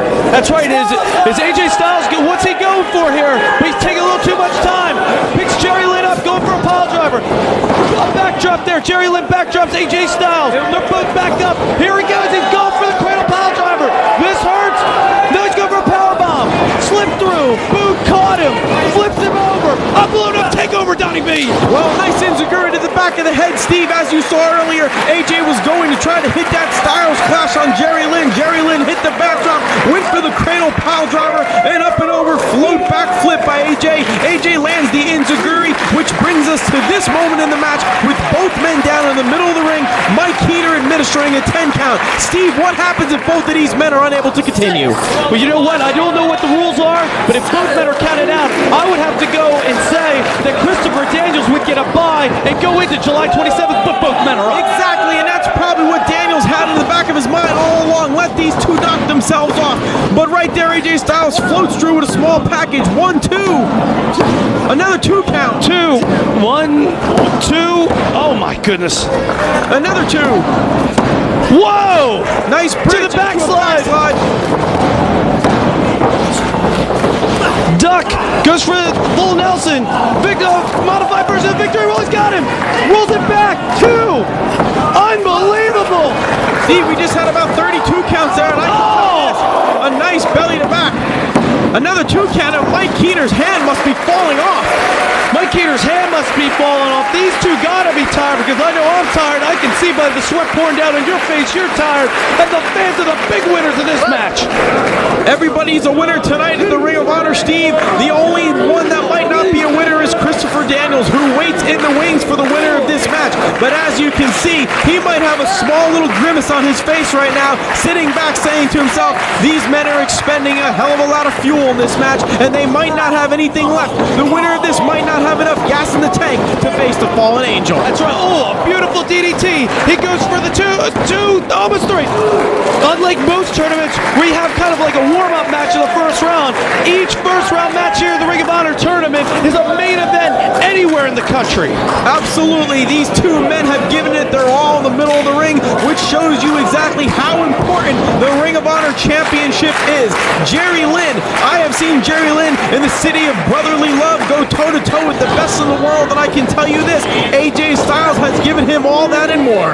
Oh, absolutely. I put AJ Styles on the list of every great athlete, including myself. He's going for it. Oh, 2 9/10, and that was the closest we have come to a winner thus far in this match, Steve. That's right. And like I said, I would put AJ Styles on the same pedestal as I would put every great superstar that Jerry Lynn has wrestled in this city of Philadelphia, including myself. A small mistake there by AJ Styles, taking much too much time to get to the top rope. When you're facing Jerry Lynn, you have to be like a cat. You have to get to that top rope as quick as possible. AJ pushes Jerry off the top rope, ascends to the top, maybe a high-risk move by AJ. Unbelievable. What do you call that? What do you call that? I call it a twisting senton, Steve, and I bet you're surprised that I knew that name. Haha, but AJ Styles knew how to land it. And AJ Styles is very surprised that Jerry Lynn actually kicked out of it. The twisty me, so did AJ Styles, and so did most of the people here in Ring of Honor. I would love to see the face of Christopher Daniels after that, saying to himself, how on earth did Jerry Lynn escape that? Jerry Lynn, like a primitive beast right now, all over AJ Styles, on the hunt for gold tonight. He is looking to finish off AJ here now. Beautiful! And you saw AJ Styles' head pop off the mat. He got the shoulder up. Got the shoulder up. What do you have to hit this kid to keep him down? Jerry Lynn's got to be thinking it. I'm thinking it. What do you have to do to this kid to keep AJ Styles' shoulders to the mat for the 3 count? Maybe it could be the cradle pile driver. Now he slipped out of it. Oh, beautiful. The Styles clash. The Styles clash. He got him! AJ Styles defeated Jerry Lynn and now will advance to wrestle Christopher Daniels in the finals of the B block. Nobody gets up from the Styles clash, Steve. As you saw, as soon as he hit the move, the match was over. Jerry Lynn has given it all, but has come up a little bit short tonight at the Ring of Honor due to the fact that once you hit the Styles clash, that's all she wrote. AJ Styles once had major superstar written all over him, but to look at him now, he is a superstar.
Right now. Oh, my top tag team. The top tag. Oh, good. Oh, this won't take long, though. I could be in intermission 5 minutes. Here is the top tag team. Hit Squad in the ring right now, and Dunn and Marcos, even though I like the way they're dressed, I'm not too sure about their claim that they're the top tag team. Oh, God. Brutality. Oh, God. Marcos right in the middle of the ring. I love these two. Not Dunn and Marcos, the Hit Squad. Oh, I'm sorry. The Hit Squad is mentally and verbally abusing the team of Dunn and Marcos. Goodbye. Oh. Yes, my forehead can hit my knees. Marcos seems to... I think he just got killed, Steve. Well, I think we've just proved who's the top tag team in Ring of Honor. Unbelievable. All right, boys. Watch the shirt. Oh, right into did he just chop him in the face? Oh, my God. You know what? Now, I was a little pissed off that they jumped in at intermission, but this is fun. The Hit Squad's showing who is the top tag team right now. Steve, when you make the claim that you're the #1 tag team at Ring of Honor, the Hit Squad is proving that they are the top team at Ring of Honor. Oh, God. Sheer brutality, overhead slam suplexes by the Hit Squad. Marcos into the ropes. Where's he going to go? Oh, a double ace crusher from being pressed. This is great. The Hit Squad do not get paid by the hour like we've been saying many, many times, and they're proving it tonight. Yeah, oh boy. It's Bernie Hammer time. Another victim on his... Oh, he could have a broken neck. Or worse, he could still be alive. I'd be very surprised if that young man was able to speak ever again.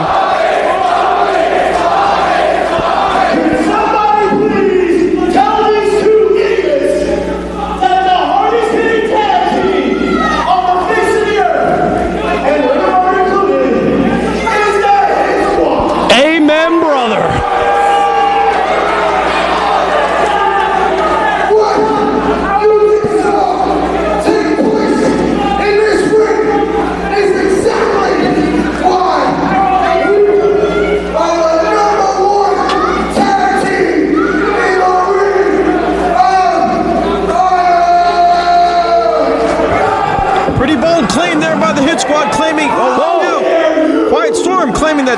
one team. And call yourselves the best tag team around here. Kid talks? But yet, you haven't even had a freaking match. You call beating people up a freaking match. Ring of Honor is hitting tag team. You ain't shit. Whoa! I can't believe that the kid talks! Quiet Storm weaving a web of obscenity.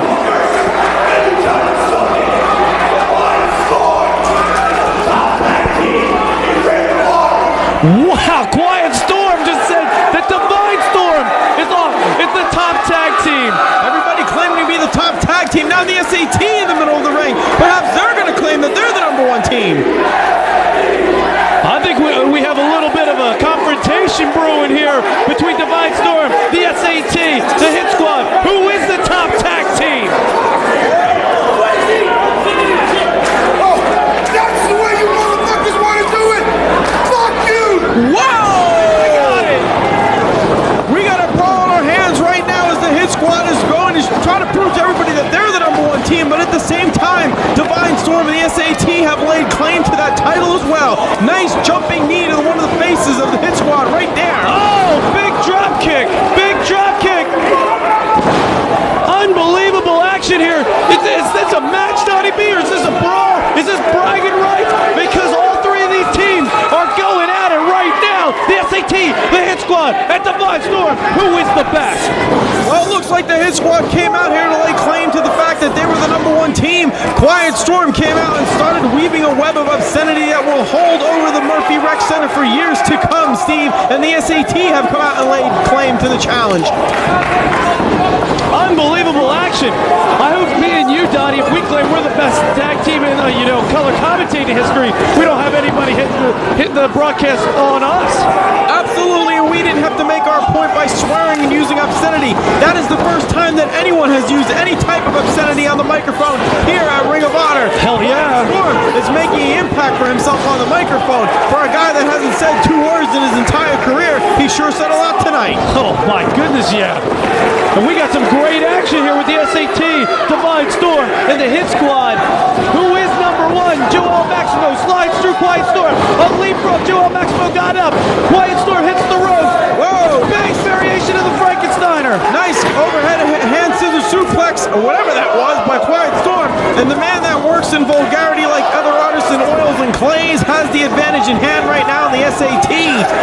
Oh, Joel Maximo just dropped Quiet Storm right on the top of his head, and I don't think you'll be hearing any obscenities out of Quiet Storm. Although that move was pretty obscene, but Divine Storm retaliating for his team, whipping SAT right into the rope. He's coming off.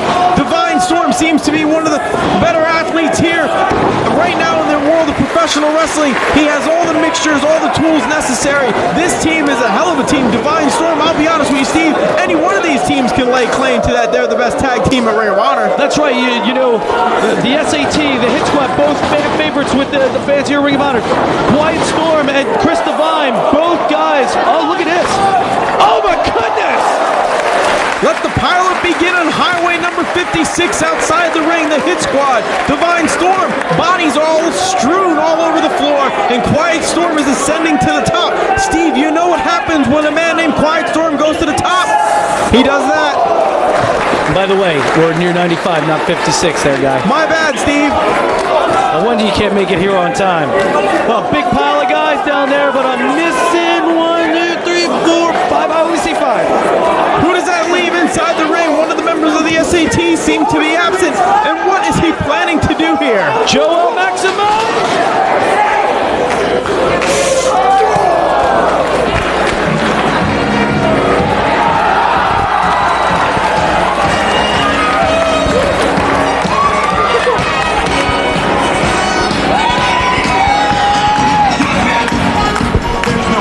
Right now, sounds of the village people ringing here at the Murphy Rec Center. Steve, not too sure what this is about, but I think it can only mean one thing. The Hag tag and the Christopher Street Connection. What are they doing here? The three Fruit Loops on the way to the ring right now. The Christopher Street Connection and Allison Danger all decked out in their Sunday best. Oh my goodness. Oh, Lord. Thank God for Boogaloo. Thank God for Homicide. I never thought I'd live to see the day where I was thanking the Lord above for two men in rubber masks to come out and beat up three Fruit Loops, but I just did that, Steve. Homicide. Oh! The wind has just been taken out of his body. Get the girl. Get the girl. Allison Danger is in trouble. Have to be a little more specific on that term, Steve. Get the girl. Which one exactly do you mean? They're spanking her. They're spanking it. And don't say the one with the thong, because I can assure you all three are wearing one. Sure they are. And what's Homicide going to do now? He's whipping her. Whoa, he is beating the cottage cheese off of the legs of Allison Danger. Oh my goodness. The move that's been banned in Japan and should be banned in the United States. Pure devastation by Homicide right in the middle of the ring on the Christopher Street Connection. Oh my goodness gracious. The Natural Born Sinners are showing. Wait a second. Who just hit the ring? Luke DeVito. The Carnage Crew have hit the ring and they got a score to settle. Luke does not forget that he was humiliated by the Natural Born Sinners. And DeVito, who just loves to fight, is in there to take care of his boy, Luke. It's unbelievable. Who is the top tag team? Who is the top tag team, Donnie B? Well, right now the Carnage Crew is laying claim to the title of best tag team in the Ring of Honor. And right now these two hubcaps, I don't know what it spells. It spells doom for the man that gets hit in the head with those things. The Natural Born Sinners were attacked from behind by the Carnage Crew. I want to see a match between these teams. He's bleeding. He's bleeding, and it doesn't look good. The Carnage Crew in the control right now of all the teams at the Ring of Honor. Oh my God, a big spear by the Hit Squad right there in Carnage Crew. Steve, this thing has simply broken down into a Pier 6 nuthouse. And Boogaloo, who is hit by his own wheel covers, his own hubcaps that they stole off of his car. He's bleeding. He's a bloody mess in the corner. But the Hit Squad taking care of their boys. Hit Squad had presence of mind outside to look in and see what was happening, going in the middle of the ring and saving their running buddies, the Natural Born Sinners. These men travel together. They dine together. They know each other in and out. The Hit Squad saving the day for the Natural Born Sinners. Oh, and the day just pretty much ended for Luke. Hit Squad looks to be victorious. Maybe they are the best team at Ring of Honor, Steve. Only time will tell, but everyone has laid claim to it. Oh my goodness, Luke is in some big trouble here. Uh-oh. He was unable to hit the cop killer there, Steve. It looks like Homicide has another idea, Steve. What on earth could that possibly mean?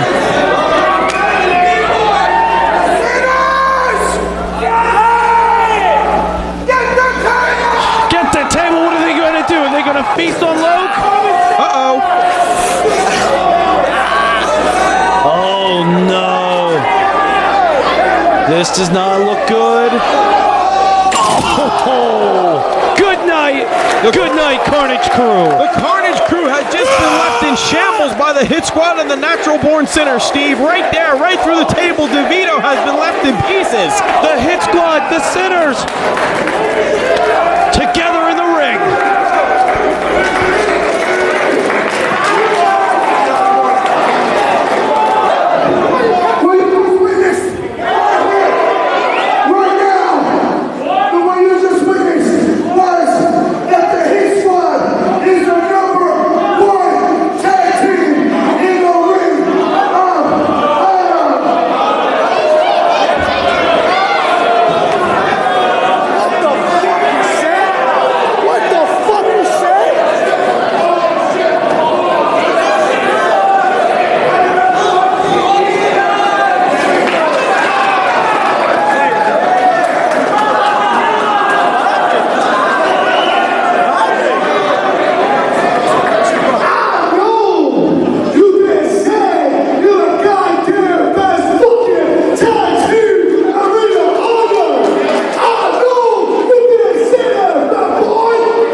get downstairs. We're gonna deal with this. You went down there. Don't worry about this. You gotta talk this shit out. Whoa. This is family business. Stay out of it. What is that problem?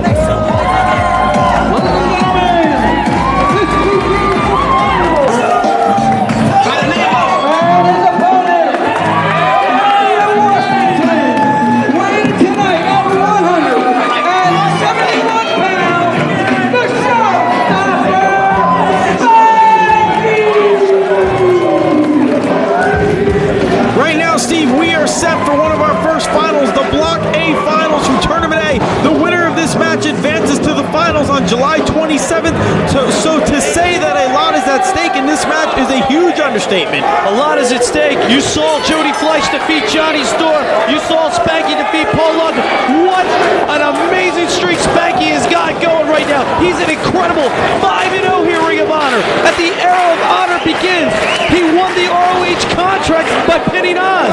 But Michael Shane has told me he doesn't forget that.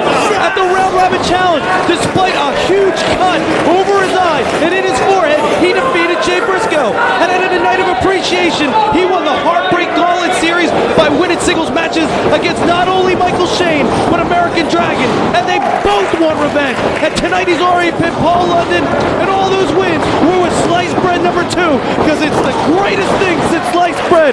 It's Spanky the Showstopper, the man that's hard to defeat here. And my pick to go on. Oh wait, I picked American Dragon earlier. So if American Dragon doesn't win, I'm going to pick Spanky. Too late to change right now, Steve, but the British invasion is underway. The Phoenix Jody Fleisch has been keeping up toe for toe with Spanky in the middle of the ring. To the best of my knowledge, this is the first time that these two men have ever met in the squared circle, and these men are evenly matched. Like I said earlier on, Spanky seems to be getting a little angrier as he progresses here tonight. He seems to have this fuse just a little bit shorter than normal, and that might come back to haunt him against a man like the Phoenix Jody Fleisch. That's right. It's Spanky's only downfall. If you talk to experts, you talk to guys that have trained him, you've talked to the Shawn Michaels, the William Regals, the guys that have had a hand in training Spanky, will say his one downfall is his temper. Jody Fleisch has to take advantage of that. He's got to make him mad, because when Spanky's mad, he's off his game, and when he's off his game, he's beatable. Absolutely a contrast in lifestyles and the way they approach the mat game. Spanky with the short fuse. Jody Fleisch, the gentleman's gentleman, the British gentleman, if you will, seems to be a little more laid back, easy going. Nice block the dive by Spanky there on Jody Fleisch. Jody going for one of those patented outside dives, but Spanky points to the smarts and was able to block that dive. That's right. Spanky is totally dedicated to the professional wrestling industry and a business as a whole. You ask the guy, you got a girlfriend? No, I don't have time. I'm too busy training, watching videotapes. Hey, do you want to go out and get a beer? No thanks. I got to train. I got to watch more videotapes. This man is dedicated 100% to professional wrestling, and that's why he's so successful. Jody Fleisch, on the other hand, a high flyer from the United Kingdom. He doesn't take the business too seriously. He goes out there, he has a fun time, and that's what makes him successful, because he's relaxed. He knows what he can do. He knows what his opponents can do. He doesn't take it as serious as Spanky. Is that a downfall for Jody Fleisch? No, it's just two different ways that they look at the wrestling business. And either one of those ways can gain a victory here at Ring of Honor. And if you gain a victory in this match, Steve, you move on to the finals July 27th in that 1-hour challenge match. The man with the pinfalls will walk away July 27th being the first Ring of Honor champion. Who will it be? Spanky or Jody Fleisch? Yeah, that's right. You have 8 guys left. Spanky, Fleisch, Daniels, Styles, Williams, Dragon, Key, and Red. Any one of these 8 men are honorable. Well, except for Daniels. Any one of the 7 are honorable, and everybody would be so happy to see them with the ROH title. But Spanky, they're going for Sliced Bread number 2. Because why? Because it's the best thing since Sliced Bread number 1. And once again, earlier on in the night, Jody Fleisch must have been watching that block attempt on Sliced Bread. He's going for a nice dive. Jody top rope it. Oh my goodness! God. What the? He just took out the barricade. Simply put, he smashed his legs on the barricade and almost Julian the front row to a pack of fries. Steve Carino, I've never seen it. Let's see the replay. Oh my goodness. I've never seen anything like that before. I think this match is over. Jody Fleisch is able to walk. I'll shake his hand next time I see him and say, hell of a job, kid. He's up. gotta Jody take his Fleisch hat is next up. time. Say, hell of a job, kid. Jody Fleisch is up. Rolls Spanky in the ring. How Jody Fleisch is able to even walk, I do not know. You know what?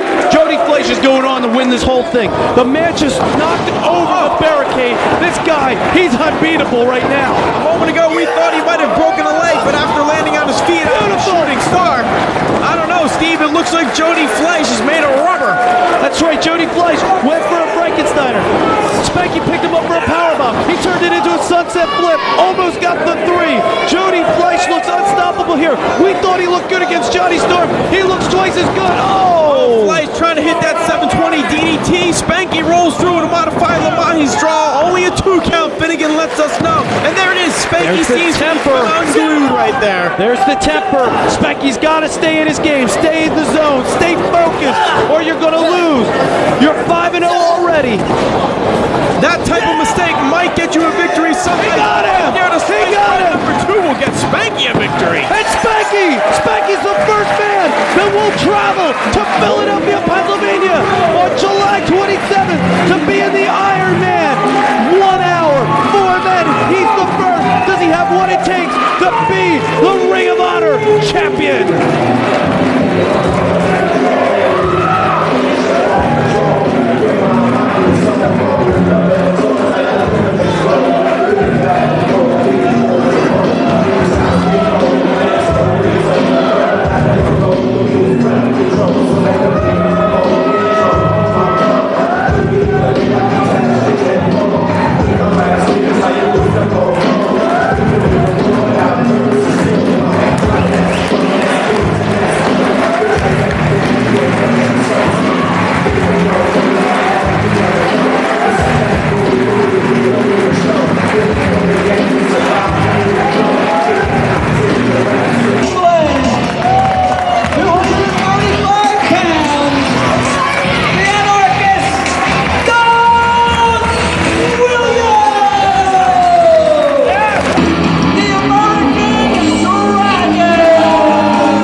For what promises to be a wrestling masterpiece classic, the finals of the Block C tournament, American Dragon versus the British import himself, Doug Williams. That's right, my pick to win it all.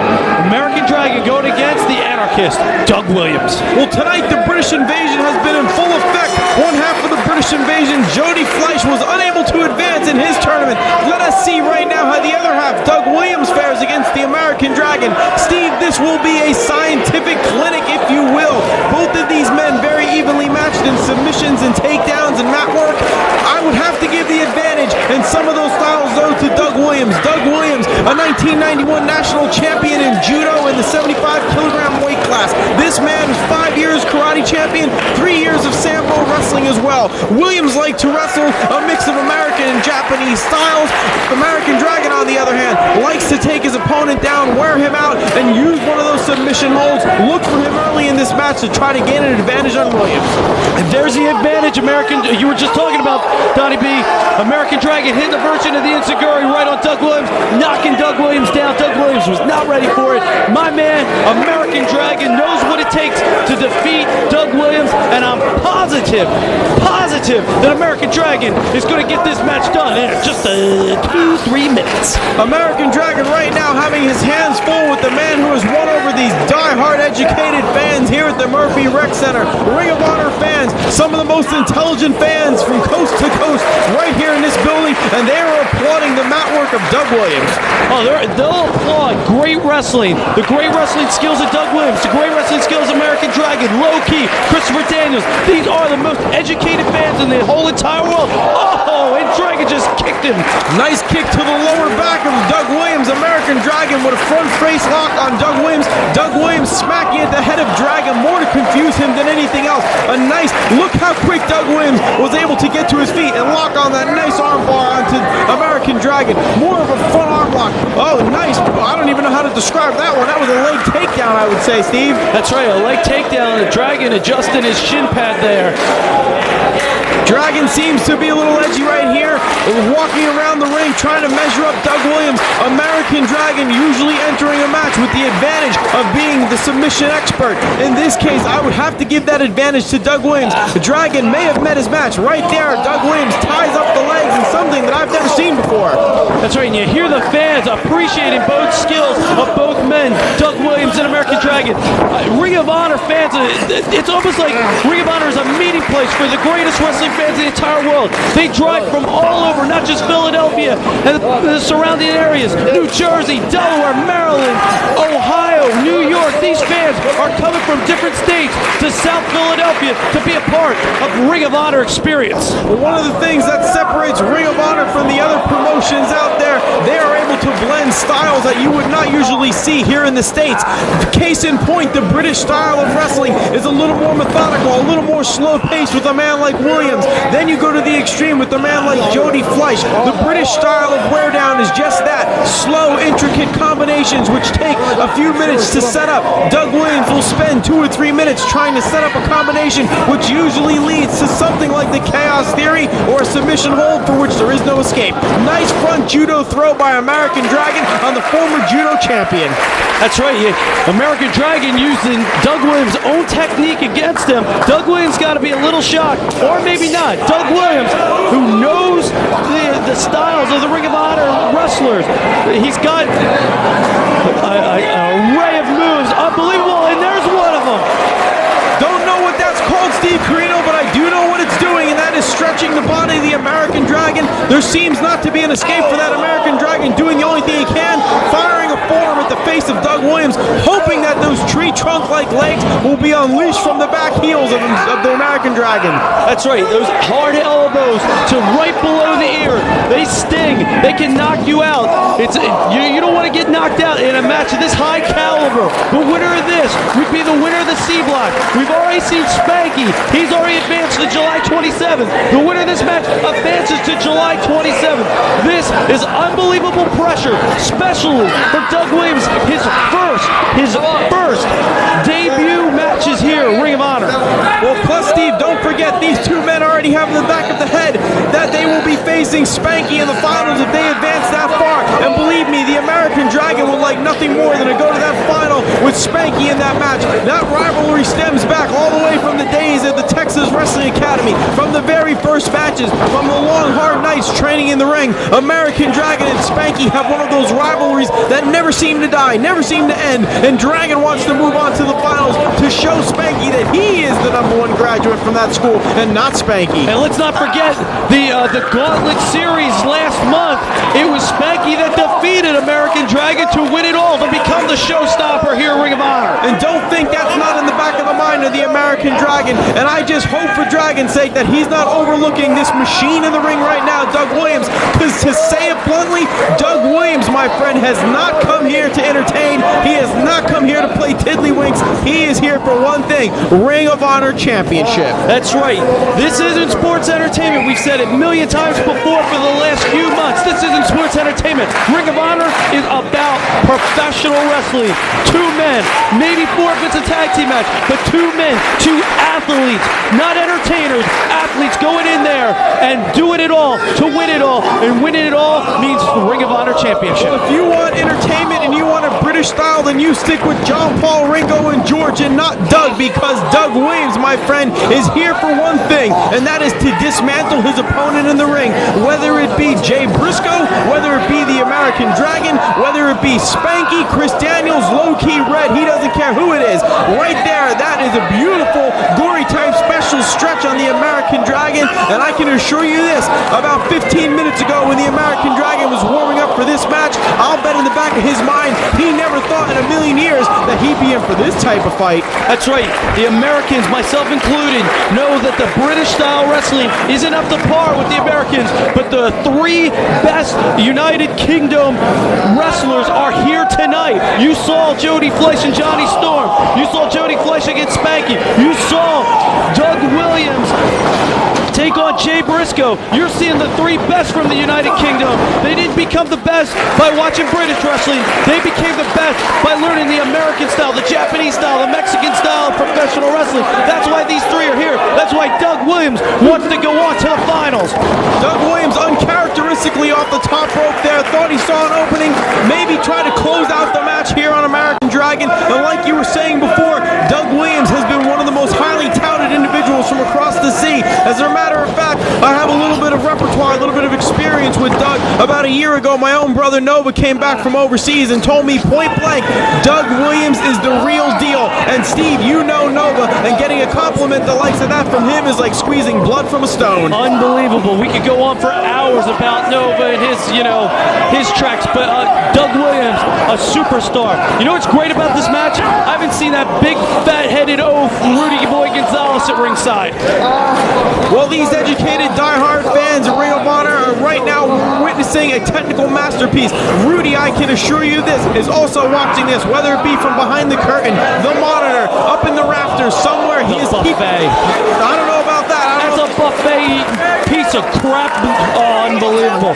Look at this move right here. And keep in mind, Steve, there are no countouts here at the Ring of Honor. If you spend an absorbent amount of time outside, you will get disqualified at the referee's discretion. But there are no countouts. And luckily for Doug Williams, there are no countouts, as his left knee seems to be injured right now due to that figure four outside the ring by the Dragon. And this is the great action that you can see in the comfort of your own home by ordering from rfvideo.com or by calling 215-891-9404. And when you want great Ring of Honor news and up-to-the-date updates, Donnie B, go to www.rohwrestling.com. You'll find out all about Ring of Honor. That's how I found out about you. Well, Steve Corino, what they should find out about is a counter for that suplex outside the ring in American Dragon. I'll bet you next time around we'll go to that website, go to that phone number, and order some of those videotapes. Hopefully a best of Doug Williams, so if he ever meets this man again down the line, he'll be more prepared, because American Dragon right now seems to be being out-wrestled and outstretched by Doug Williams. This match, Steve, is even leaving me at a loss for words. I know, this is a great match. Two great competitors, two honorable men. Luckily, I don't see Rudy Boy Gonzalez at ringside trying to sponge off American Dragon, which makes this match even better, because when you got big fat Rudy trying to take his 25% from these boys, it makes me sick. Please, Steve, interesting role right there. Made famous in the land of Mexico, used by a British wrestler, Doug Williams. That move dazed and confused the American Dragon. Dragon seems to be on the receiving end of a lot of punishment right now. Beautiful European forearm uppercut, shades of Steve Regal, one of the influence, one of the idols of Doug Williams. Doug Williams looks to be about to put away the American Dragon at any moment, but where does Dragon get this fight? Where does he get this fortitude? Beautiful DDT, but he's got to pull Dragon into the middle of the ropes. Oh, kick out by Dragon on 2 9/10. Another uncharacteristic swinging DDT by Doug Williams. Not noted for those type of maneuvers. More of a ground technician. More of like a bulldozer, if you will. Slow and steady wins the race is the motto that Doug Williams lives by. That's right, he goes for those European uppercuts. But Dragon caught him. Unbelievable. That was face chancery neckbreaker suplex on Doug Williams in the middle of the ring. Both men are down right now. Keener seems to be administering the count. Once again, we're faced with a situation, Steve. What if either one of these two men are able to continue? I would say that, in my opinion, you have to give it to the first guy that eventually got up, because there's no way you can have a four-man Iron Man match with three men.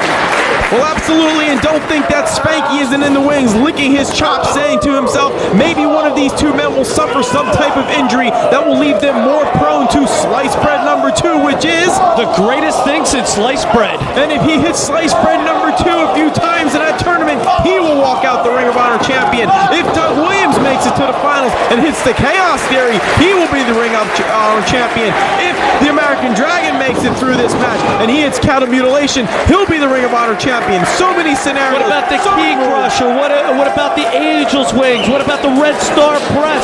What about AJ Styles' Style Clash? I mean, you got so many great finishing maneuvers. Any one of these men can hit that maneuver and win the championship. Diving headbutt there. Diving headbutt by the the American Dragon into the right solar plexus of Doug Williams. Doug Williams seems to be breathing a little bit heavy right now. If I had to give the cardiovascular edge to one of these two men, it would be Dragon. Slightly a few years younger than Doug Williams, seems to be breathing a little less right now, even though he has sustained the majority of the damage in this match. Doug Williams back against the ropes. Thank you. You're welcome. This match is so good, I'm getting blown up. Doug Williams, wait a second. Chaos Theory roll, and he's it's over. It's over. Whoa! He kicked out. That means Dragon is kicked out of the low-key key crusher at the round robin challenge. He's kicked out of Spanky Slice Bread number 2 at Night Appreciation. And now he's kicked out of the Chaos Theory. What can this man do to lose? American Dragon is unbeatable right now. This is why he's my pick to become the first Ring of Honor champion. Doug Williams could not beat him with the Chaos Theory. American Dragon's just kicking the face off him. This match is soon to be over. American Dragons going to the big dance on July 27th. Well, no one in the world can say that they've kicked out of the Chaos Theory except American Dragon. Perhaps watching earlier in the night saw something in the Chaos Theory which knocked it off balance. As you know, Steve Corino, American Dragon is a student of the game. Right now, up to the top rope with Doug Williams. Belly to back suplex off the top. A big impact by Doug Williams in the middle of the mat. Is there anything that can finish American Dragon off? I've seen it all. We've seen it. The key crusher, slice bread number 2, the Chaos Theory. Is there anything that can take this man down? Well, it's going to have to be one of these moves that maybe Doug Williams hasn't showcased tonight. Maybe something he's left in his bag of tricks, his arsenal of weapons, if you will. Perhaps, going for counter mutilation right now. Those big shoulders of Doug Williams might be a perfect counter. Indeed, they are. Doug Williams, Ocean Cyclone Suplex is the best way I could describe that, into some sort of neck bridge submission. Wait a second, he got him! The crowd is shocked, Steve. Shocked that Williams beat the American Dragon, but I wouldn't call this an upset. Doug Williams has not only become a main eventer, but he could be the man to beat at Ring of Honor. That's right. Doug Williams defeats the American Dragon, will go on. Now we have 2 spots filled. Spanky, Doug Williams on July 27th. Iron Man, 1 hour, 2 spots left. Could it be Daniels? Could it be Styles? Could it be Kier Red? Doug Williams has come to the Ring of Honor and spiked down the Union Jack and laid claim to this promotion as the new man to beat at Ring of Honor. This crowd is shocked, and Donnie B, I'm not afraid to say it, I'm shocked too.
Look at the look of intensity on Low-Key's face and the smug look on Red.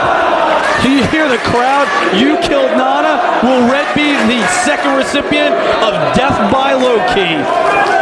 As an update, Steve, we just got this from the back. Nana was knocked out in the middle of the ring. He has a concussion, but he will be okay. What the? You see the look by Key? Uh-oh. Whoa, nice front kick to the left leg of Red. Low-Key squaring off like an animal in the middle of the ring on Red. Oh! Ooh!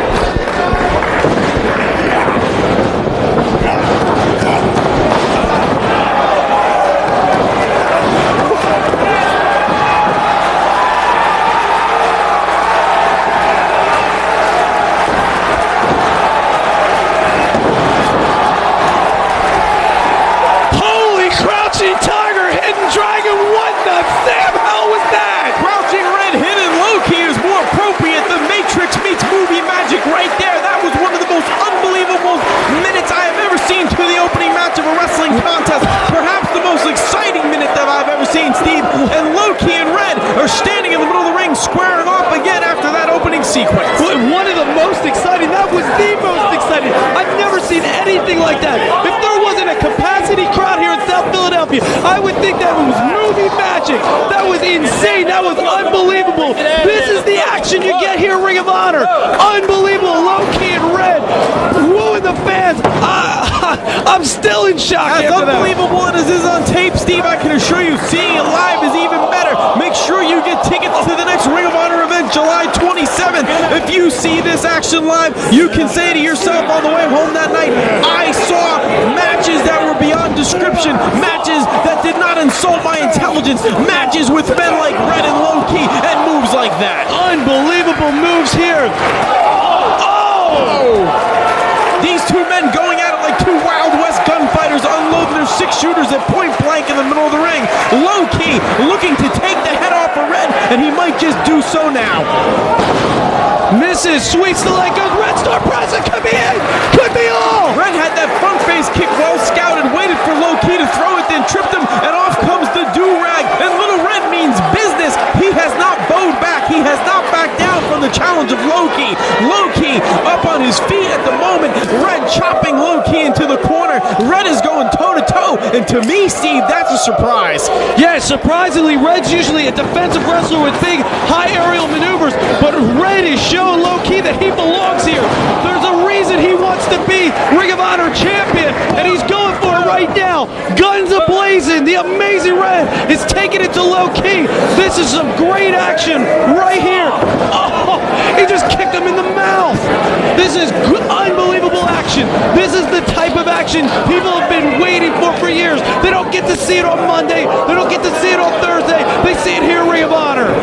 Well, I can tell you this right now, Steve Corino, as anticipated as we are from watching the outcome of this match, there's one man in the back right now, and that's the fallen angel, Christopher Daniels. After seeing moves like that in that opening sequence, Christopher Daniels is biting his nails, saying to himself, what must I do to eliminate Low Ki from this tournament? I can assure you this, if somehow Red is able to knock off Low Ki, Chris Daniels ought to empty out his bank account and send a gift to Red.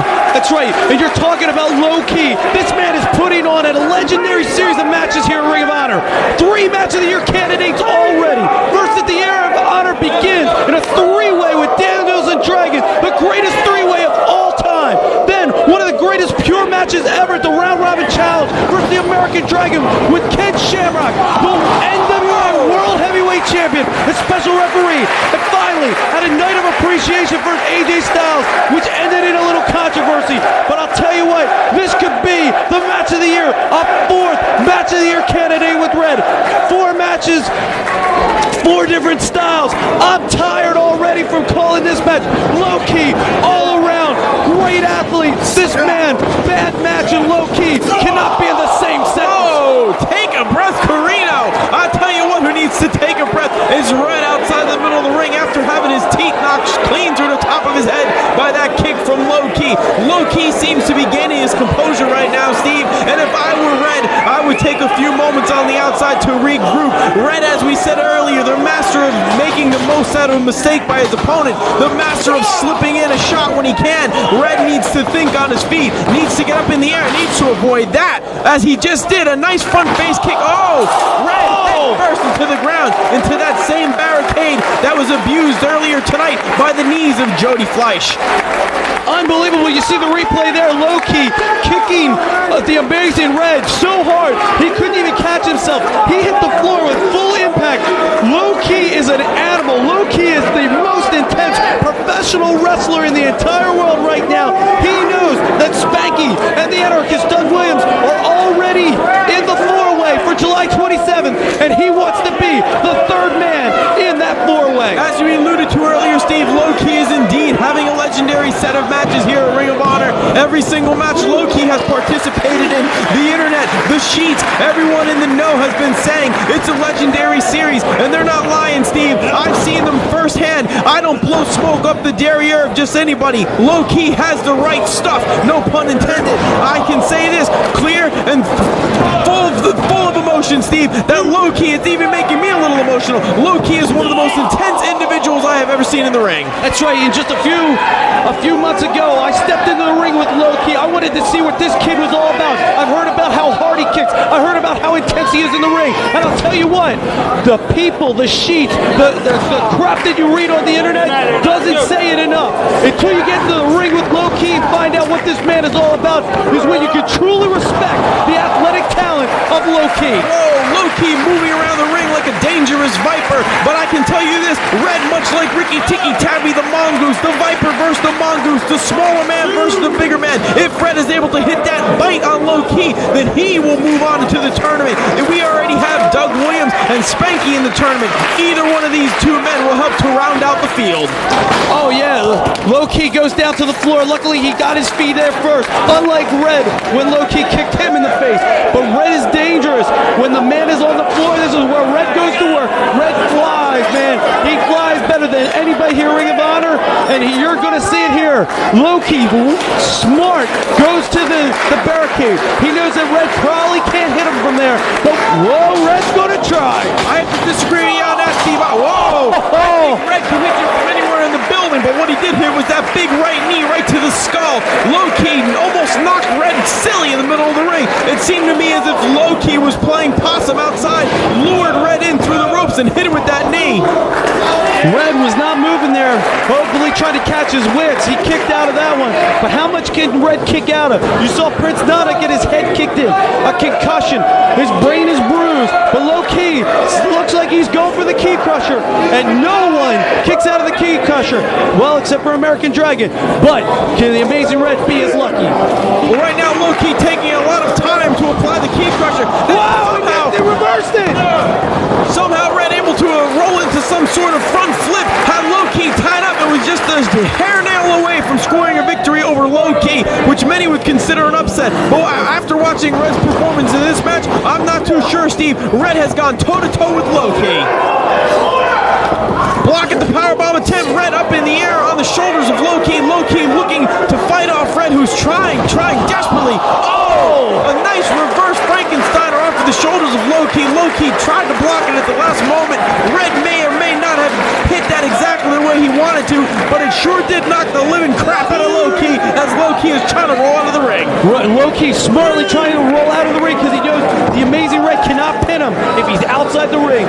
Did you see Low-Key's leg under the ropes right now? You can't pin the man if he's outside. And Red having the presence of mind to lure Low-Key, pull him back towards it as he goes to the top, perhaps for the infrared.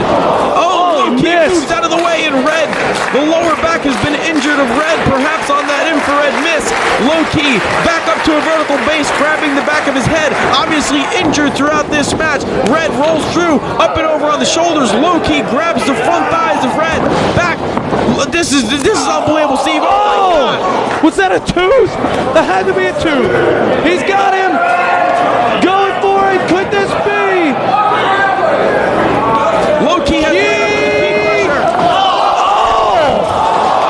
I'm not sure what that was. The best way I can describe it is the key crusher into the turnbuckle, and Red's limp, lifeless body is outside the floor right now. What Low-Key needs to do is go outside the ring and pull Red back in. The official Finnegan outside the ring, making sure that Red is still able to continue. But I can assure you this, that kid's got a lot of heart. He's got a lot of fight. You'll have to shoot him dead in the middle of the ring to beat him this night, I think.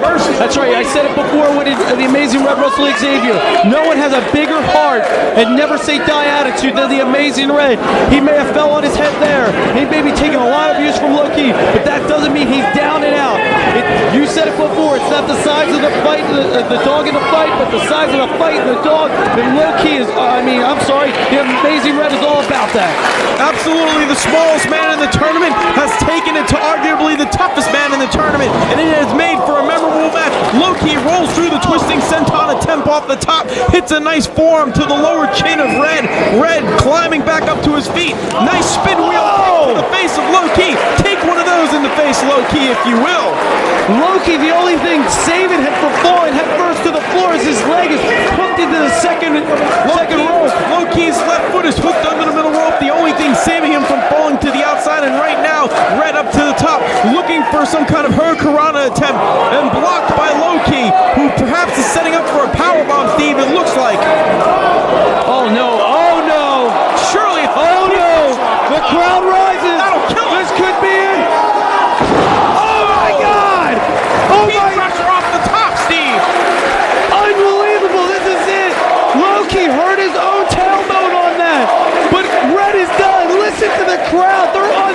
feet right now. Loki's got to get there. Red, it's got to be done. Nothing will. Unbelievable action. Loki advances to July 27th with Spanky and Doug Williams, who will round out the tournament, who will meet these three other men on July 27th. We'll find out in a few moments, but right now, Loki has advanced in the tournament. Loki advances. One spot left. Will it be Christopher Daniels or will it be AJ Styles? One man left. We'll make it into that four-way Iron Man match. Another legendary match in the string, Steve. Another match of the year candidate. But let's give big kudos. Let's give a hats off to Red, who made this match exactly that. Another match of the year. Another legendary match to the string. Unbelievable action. Low-key, the Amazing Red. Two honorable, great professional wrestlers. And I'm proud to say that these two men are unbelievable athletes. Low-key, checking over the Amazing Red right now. And to see if he's all right. It looks like Red might be out. I'm not sure. Finnegan checking on Red, who suffered that key crusher from the top rope. I've never seen it, Steve. I didn't think it was humanly possible to hit someone with a key crusher from the top rope. Low-key basking in the glow from the adulation of these fans here at the Murphy Rec Center in downtown Philly, and justly so. This man has just completed what is a legendary string of bouts, a legendary string of matches here at the Ring of Honor.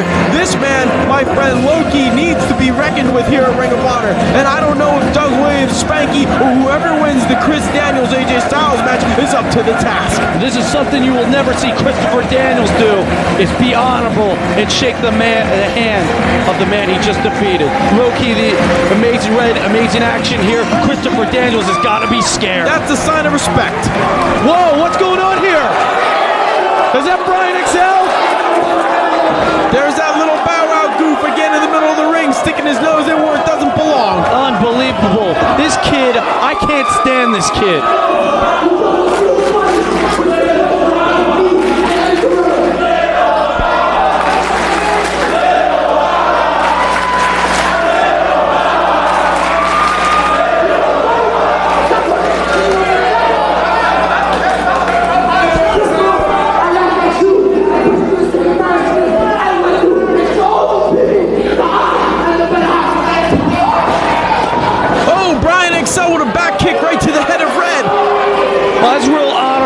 Big goof.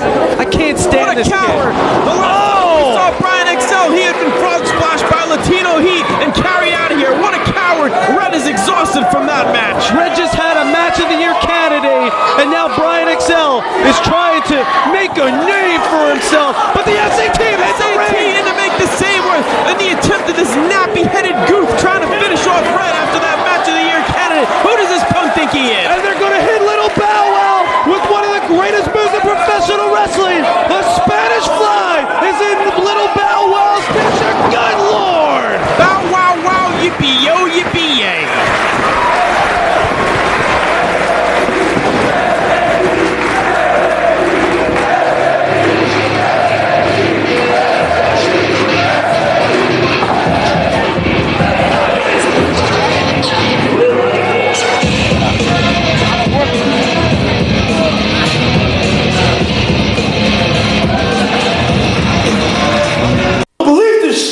How can they go on saying that they're the #1 tag team here?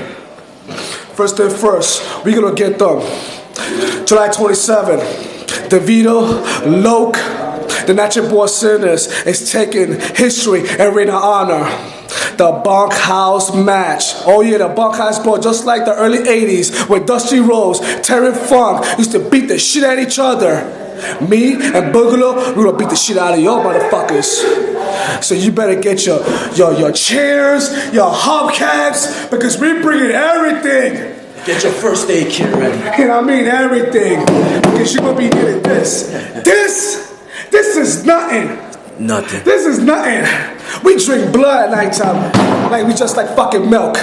So July 27th, DeVito, Loke, I feel sorry for y'all. Because we gonna kill you, bunkhouse brawl. And after that, shit gonna hit the fan. I see you at 27, bitches.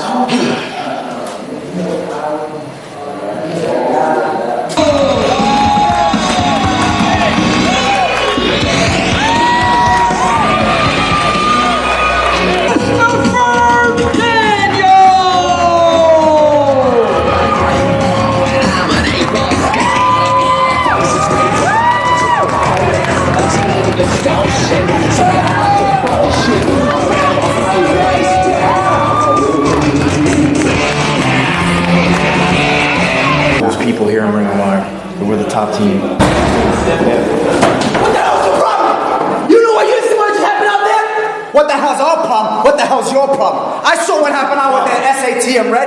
I also saw what happened with Eddie Guerrero. And before that, I saw what happened with Mikey Whipwreck. You know what you're doing is giving us a bad name. All right, Give me bad name. All right, I was out there by myself. I'm gonna stay by myself. I'll find somebody to help me find my bags. You know what, bro? You're nothing but a biatch, man. You know what? There's no one in Ring of Honor that's gonna take his side, and I know that. It's freaking disrespectful, bro. Never gonna make it anywhere. Right now, Steve Corino, we are set for one of those dream matches that fans dream about their entire lives. Christopher Daniels and AJ Styles, the finals of the Block B tournament bracket. These two men vying for that final position to go to July 27th to become the first Ring of Honor champion. Styles, Daniels, here tonight. That's right. One of these men is going to go with Spanky, Doug Williams, and Low-Key to July 27th. And in the back of Christopher Daniels' mind, he's got to realize that Low-Key is in that final four, and he may have to face Low-Key face to face. Remember, Steve, soon after this match is concluded, I will be going to the ring to make an announcement that will change the face of Ring of Honor forever. Not only that, but the four men who will fight in the 1 hour tournament match on July 27th will be in the ring for the unveiling of the ROH title. Wait a second, what's the announcement? I can't say, Steve. You'll have to wait for the conclusion of the match. It's right here in my hand in this white envelope. Donnie B, I've known you for 8 years. We've been up and down the road. I've even put up with your brother Nova. You have to tell me what the announcement is. Exactly, Steve, which is the reason that I'm not telling you, because I've known you for 8 years. It'll get all over the internet by the time this match is only half over. Loose lips, Corino sink ships. Let's get back to the match at hand. AJ Styles and Christopher Daniels. What situation are you talking about with loose lips?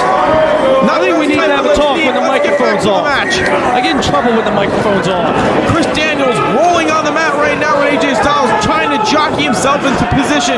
Remember, earlier in this night, when Scoot Andrews faced Christopher Daniels, the fallen angel, was on the microphone proclaiming that the birth of the prophecy was at hand, and the first member of the prophecy, Simply Luscious, was introduced to this capacity crowd. Please ease the hormones, Corino. This capacity crowd at the Murphy Rec Center.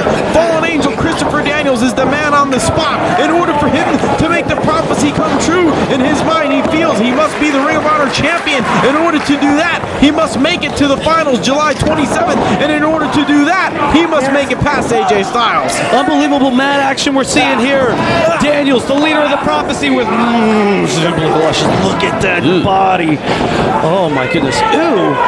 I was talking about you, Corino. The matter at hand right now, Simply Luscious rooting on her man, the leader of the prophecy, Chris Daniels. It's the last rights versus the Styles clash tonight. Keep in mind, earlier in this evening, AJ Styles had a hellacious battle against the new effing show, Jerry Lynn, and earned the respect of not only myself and all these fans in the building, but people coast to coast that will be talking about that victory for years to come. Chris Daniels, having seen that, knows in the back of his mind that he is in the ring right now with a man who has gone toe-to-toe with the very best. We've seen 11 tournament matches already. This is the 12th. Each match has been unbelievable. There hasn't been a bad match yet. I don't think any of the 16 men that came tonight have bad match in their vocabulary. AJ Styles, Christopher Daniels, in my opinion, Christopher Daniels, pound for pound, the greatest professional wrestler in the world today. And AJ Styles, who's showing that why he pretty much is the new effing show here, Ring of Honor. AJ Styles, Christopher Daniels, surely putting on a wrestling clinic right now. Right now, while Styles has that double leg lock on the head of Chris Daniels, I've just been handed the announcement that just signed for August 24th in Wakefield, Massachusetts at the Americal Civic Center, which incidentally is just 10 minutes outside of Boston. AJ Styles versus Low-Key in a rematch from the Night of Appreciation. For information, you can visit one of several sites, rfvideo.com, rohwrestling.com, or call 1-215-891-9404 for all the information. Right now in the middle of the ring, the information that Chris Daniels is looking for isn't on a website, isn't on a phone line, it's in the back of his mind, and that is simply, how do I pin AJ Styles? Now let me ask you a question, Donnie B. If AJ Styles goes on to win this match, and then goes on and wins the Ring of Honor Championship, or Low-Key wins Ring of Honor Championship, would August 24th in Wakefield, Massachusetts be a title defense? Absolutely. Absolutely, Steve Corino, the Ring of Honor champion. I'm just guessing, but I'm saying that he'll be expected to defend that title at all costs, at all cards, at all shows. The Ring of Honor champion is going to be a fighting champion. So yes, these two men have the knowledge going to August 24th that if one of them is wearing that Ring of Honor championship come midnight, July 27th, then they indeed will go to August 24th as the champion and may or may not lose it to their opponent. This is an unbelievable contest we got going here. 11 other great tournament matches here. You know, Donnie, I'll put this show up against any show in wrestling history. Not just the history of the last 5 years of the wrestling business, the wrestling history for having this many quality matches in all these different styles of wrestling on one show. I mean, this could go down as the greatest wrestling card of all time. Right now, AJ Styles has what appears to be a very painful armbar on Chris Daniels as Simply Luscious looks on. Please keep in the back of your mind, if you're watching this at home, that Chris Daniels is universally hated by everyone here at Ring of Honor for not upholding the code, for disrespecting the boys in the locker room, disrespecting the officials, disrespecting the fans. Chris Daniels only respects one thing, himself and the prophecy, and nothing short of winning the Ring of Honor title will make this man happy. I don't know if happy is in his vocabulary, Steve, but what is a front-face chancery that he has locked on the head of AJ Styles right now. Styles needs to get out of this. He needs to get back on track. He needs to soften up Daniels somehow, some way. As Mike Keener looks on, the AJ Styles has his work cut out for him tonight. It's a funny thing that Christopher Daniels, the fallen angel, feels like he's been screwed by Ring of Honor. When he loses, he blames it on the bookers, the producers, the owner. He can't blame it on himself. He can't say that somebody was the better man. Christopher Daniels has a childish attitude when it comes to losing. He doesn't understand that wrestling is about wins and losses, and when you lose, hey, shake the guy's hand. He was the better man that night. But Christopher Daniels hasn't felt that. Now he started the prophecy, and he's teaching that same attitude to Simply Luscious. And, you know, somebody should take her aside and smarten her up.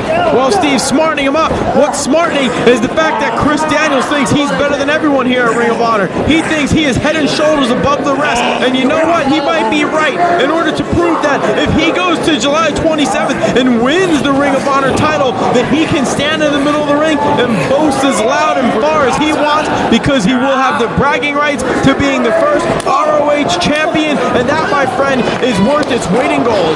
Now I got a question, Donnie B. We saw last month Christopher Daniels shook the hand of Donovan Morgan. Now, does this mean that Donovan Morgan is a member of the prophecy? Your guess is as good as mine right now, Steve. The only man that knows what's going on in the prophecy is Chris Daniels. Remember, he did not shake his hand.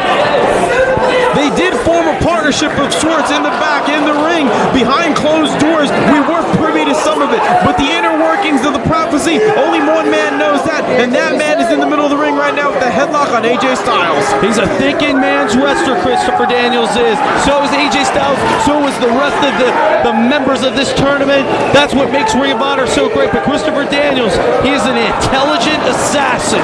Well, let's not forget his opponent in the ring, AJ Styles, just didn't land here tonight in the middle of the ring. He's earned it. Whoa! AJ Styles, one of the hottest commodities in the last few years. Steve, I've seen a lot of young men rise through the ranks, but none as fast as AJ Styles. AJ Styles is being requested by promoters from coast to coast, and I can assure you that 90% of the cheapskate promoters out there don't impress easy. AJ Styles is a hot commodity with a capital H. That's right. AJ Styles has been winning championship titles everywhere he's gone. Any state, any country AJ Styles has gone, and that's why everybody wants to use him. AJ Styles has made quite a name for himself over the last couple of years. When AJ Styles is on the show, you know you have championship material. Doug Williams, Spanky, Low-Key, and either AJ Styles or the fallen angel Christopher Daniels will round out the four-way match July 27th for the first Ring of Honor championship. And if AJ Styles continues to hit moves like that throughout this match, he too will join them. Unbelievable dive there. Simply Luscious looking on to her man, the leader of the prophecy, Christopher Daniels. What is she thinking right now? And what kind of role is she going to play in the outcome of this match? You know that if she interferes, she is breaking one of the Code of Honor rules. I mean, and you don't want that. Christopher Daniels already has enough heat in the locker room. Simply Luscious doesn't want the same. Well, I can assure you this, Simply Luscious is outside saying to herself what an incredible athlete AJ Styles is. That is one of the big pluses AJ has over many other youngsters in the business. He's just just a great all-around natural athlete. No matter what the sport would be, baseball, basketball, football, hockey, anything, AJ Styles is a natural-born competitor. Wrestling is his chosen medium, and believe me, this man is an artist in that square circle, working in violence like others work in oils and clays. This man is the Pavarotti of the wrestling world. A low blow there by Christopher Daniels, something I would never do, Donnie B. And I know you wouldn't either. Absolutely not. You know, whatever it takes to win a match, of course. But Christopher Daniels, a low blow on AJ Styles, puts a hush on the crowd. Christopher Daniels showed he'll do whatever it takes to win. Absolutely. Christopher Daniels is no stranger to stretching the rules, and right there, he just stretched the bounds as he pushed AJ Styles off of the apron. He's stretching the bounds of the rule book there. Mike Heater might be well served to take a second look here at Chris Daniels and scold him a little bit. You know, a disqualification, that's unheard of at Ring of Honor. Chris Daniels, on the other hand, he's really taking matters in his own. Donnie B, look. Right there is the result of AJ Styles going head first. As I just said, Mike Heater might think twice about allowing this. Chris Daniels, look at that disgusting grimace on his face. Oh, Donnie B, that's not good. AJ Styles is busted wide open, hitting his head on the ring barricade. AJ Styles, it looks like the top of his head's been busted open. Could it be the top or could it be the forehead? The forehead has a little thinner skin than the top of the head. If he got the top of the head, he's in big trouble because he could be, in the atmosphere of a concussion. You know, one of the things that people may not realize by watching this tape is it is well over 100 degrees here tonight at the Murphy Rec Center. And on top of the fact that earlier tonight, AJ Styles wrestled a 20-plus minute match with Jerry Lynn, he is losing precious life plasma as we speak. The red crimson is flowing from the head of AJ Styles. How much more can this man take? A match with Jerry Lynn, the loss of blood, the heat in the building tonight, and on top of that, the Archangel, the fallen Beelzebub himself, Christopher Daniels. Unbelievable. And AJ Styles, as far as I know, is not a man that bleeds a lot. Coming from a man that has bled a lot over the last 8 years, I know what it takes. I know how to fight when the blood is in your eyes. Does AJ Styles, though, know how to fight when the blood is in his eyes? I know Christopher Daniels does, but the blood in your face is very new. It makes your heart race a little harder. It makes you worry about yourself. When the blood gets in your eyes, you can't see. Those are all factors that Christopher Daniels knows. Look, he's got blood on his hands. AJ Styles' blood is on the hands of the fallen angel, Christopher Daniels. Looks like Christopher Daniels enjoys this. Look at that grimace, that look of joy on his face like a clown at a kiddie birthday party. Right now, Chris Daniels seems to be enjoying this mutilation of the forehead of AJ Styles. And you look at the difference of lifestyles between Christopher Daniels and AJ Styles. AJ Styles, a born-again Christian, lives by the book. Then you got Christopher Daniels, the fallen angel, who makes a mockery out of religion, makes a mockery out of spiritual observation. Christopher Daniels, AJ Styles, you can't get two different personalities. Oil and water all the way, good and evil, yin and yang. Everything is in this match, Steve. These two men could not be paired more different, but the one thing they have in common is this. Both of these men are vying for that final spot for July 27th, the very first Ring of Honor champion. Who will it be? Doug Williams? Will it be Low-Key? Will it be the showstopper himself, Spanky? Or will it be the fallen angel, the man who holds in his trunk the last rites? Or will it be the master of the Styles Clash, AJ Styles? He just missed it. He just missed it. AJ Styles rolled out of the way. And as I wanted to say earlier, when Christopher Daniels had a 2 count, instead of getting right on AJ Styles, he argued with referee Mike Keener like Mike Keener didn't count fast enough. Once again, Christopher Daniels blames everybody else for his own shortcomings. Once again, one of the prices of running your mouth, one which I know very well, Steve being an expert at running the mouth. Chris Daniels was out earlier on running his mouth as he has been since his inception here at Ring of Honor, saying that he has been screwed, he has been bamboozled, hoodwinked, shafted, all of those terms rolled up into one. Chris Daniels' back is against the wall. He feels that he must win the ROH title to prove what he has been saying all along, that he is indeed the #1 man in this business today. The leader of the prophecy will not be shut out. That's right, the leader of the prophecy, Christopher Daniels, wants nothing more door to win the Ring of Honor Championship. Oh, beautiful slap there by AJ Styles. And think about it, Steve Corino. What kind of company will this be? What kind of representative would Chris Daniels make if he was the flagship of Ring of Honor? All the naysayers, all the boys in the locker room, you, me, the bookers, the promoters, the TV people, the people that set up the ring, the vendors, the merchants, Simply Luscious, the people in the audience. What would they feel if that man right there with the crimson mask on his face, AJ Styles, were to win this championship? Well, I know one man that would be happy. Oh, look at this. Choking him out here. A beautiful move here. AJ Styles losing blood. Losing blood. He's cut off the circulation to the head. AJ Styles may want to call it a night and tap out here. Sometimes your health is more important than a championship title, but that's hard to tell somebody with the intestinal fortitude of an AJ Styles. Well, like I said just moments ago, Steve, imagine what it would be like to have AJ Styles, this young upstart in the industry, as the champion. Now, take that same list of people I just said and imagine the horror on their faces if this man, Christopher Daniels, was the representative of Ring of Honor. All the months of complaining, all the time he spent bickering would be proven correct if that man would have the Ring of Honor title around his waist. And you know the one man that would be the most pissed off, and that's Low-Ki. Low-Ki hates Christopher Daniels. Low-Ki respects everybody in the locker room, but he hates Christopher Daniels, and it would kill him to see Christopher Daniels as the first Ring of Honor champion. Well, as you know, Steve, Low-Ki has gone on record and said the only way Christopher Daniels will win or wear the Ring of Honor championship is over the dead body of Low-Ki. And I can assure you this, although many times in this wrestling industry truths are stretched to a vast degree, I would not be surprised if that's exactly what it took.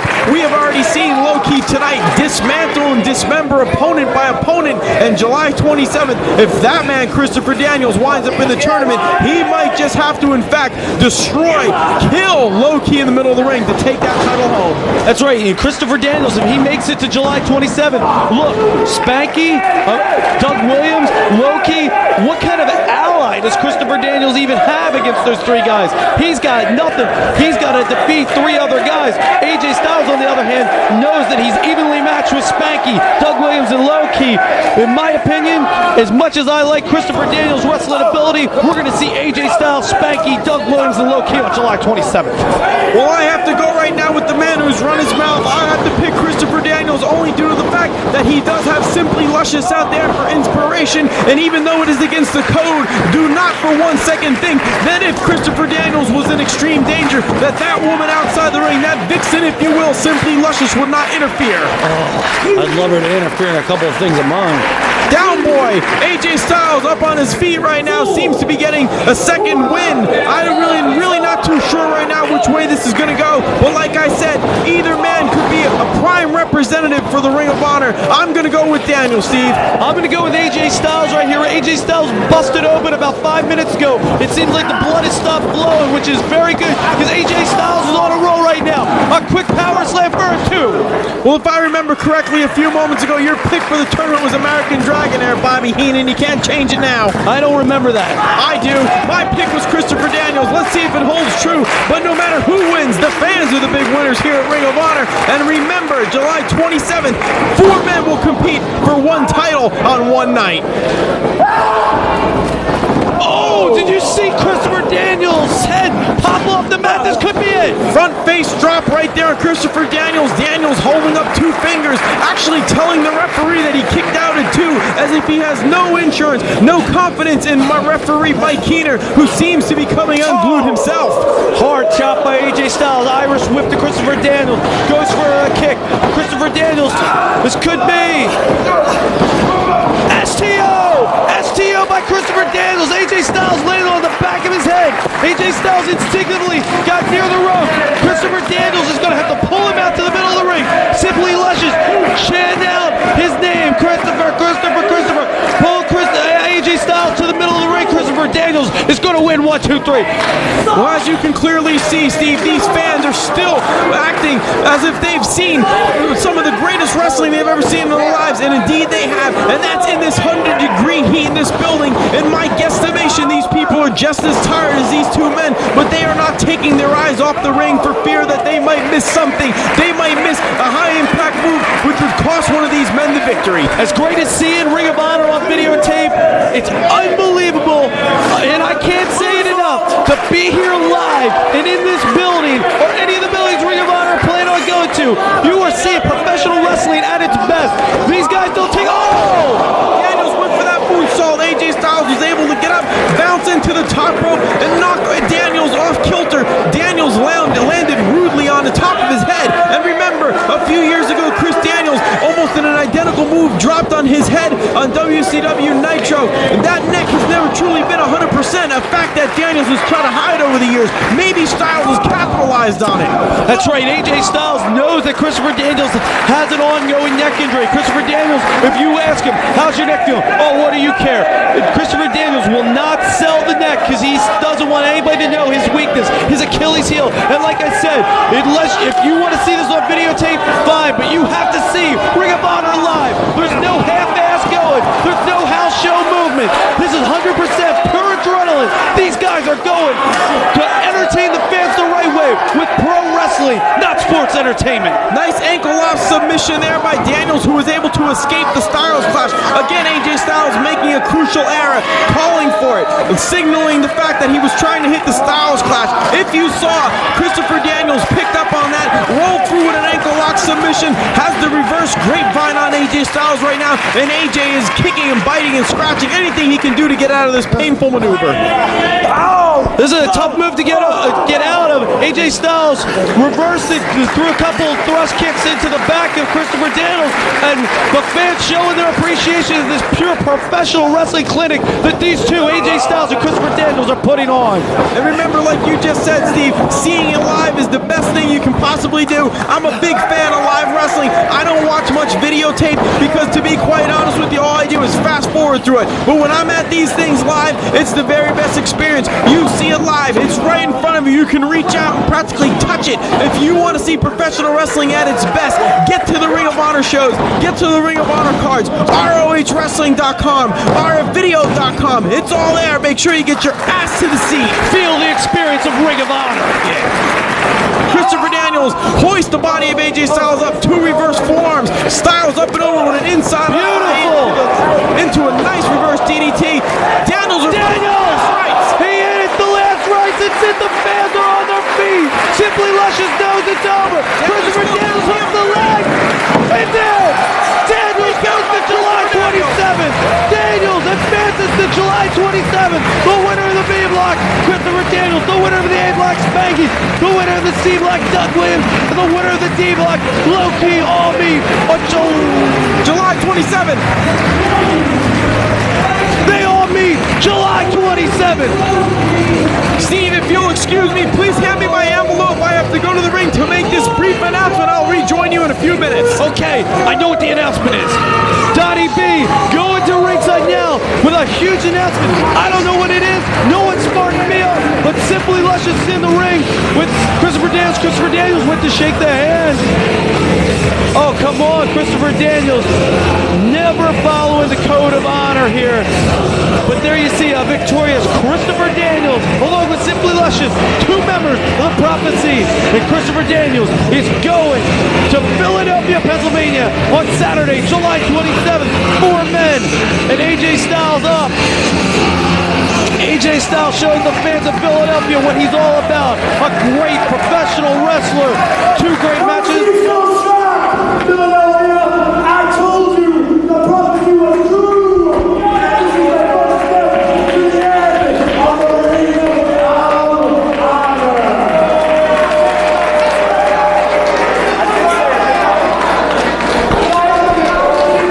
The prophecy is true, and you'll pay for it. There's my broadcast journal.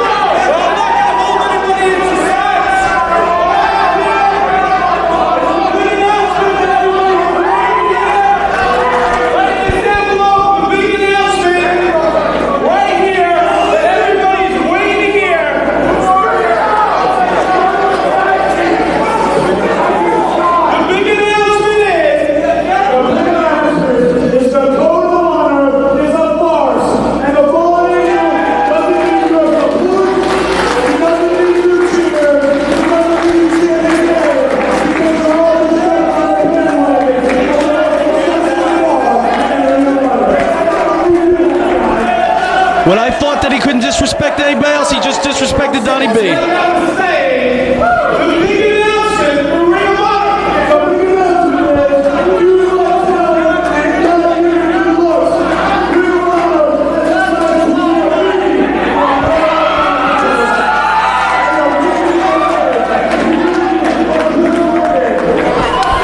Spanky has just hit the ring here.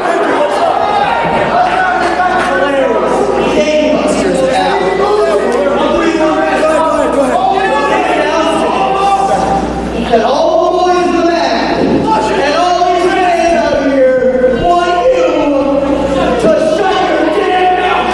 Whoa, Spanky's had another Christopher Daniels too.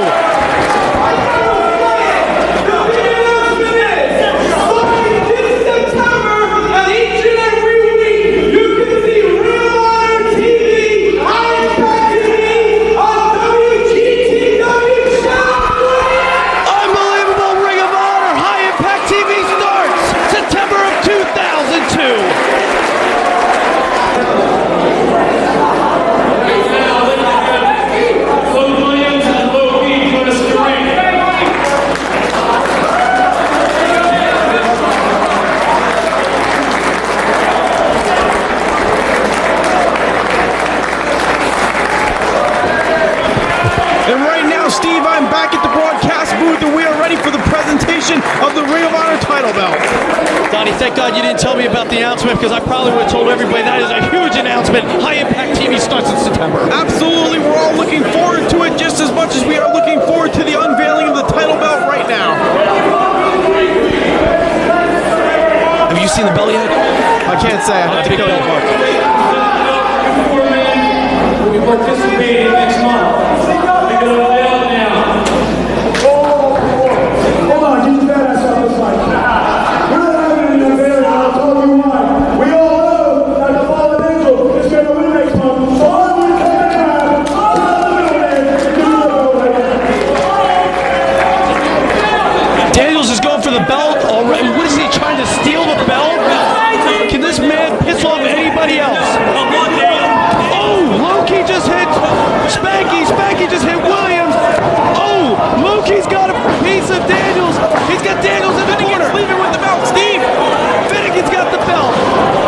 The crowd is furious. They didn't get to see the title belt. I'm furious. And it's all Christopher Daniels' fault.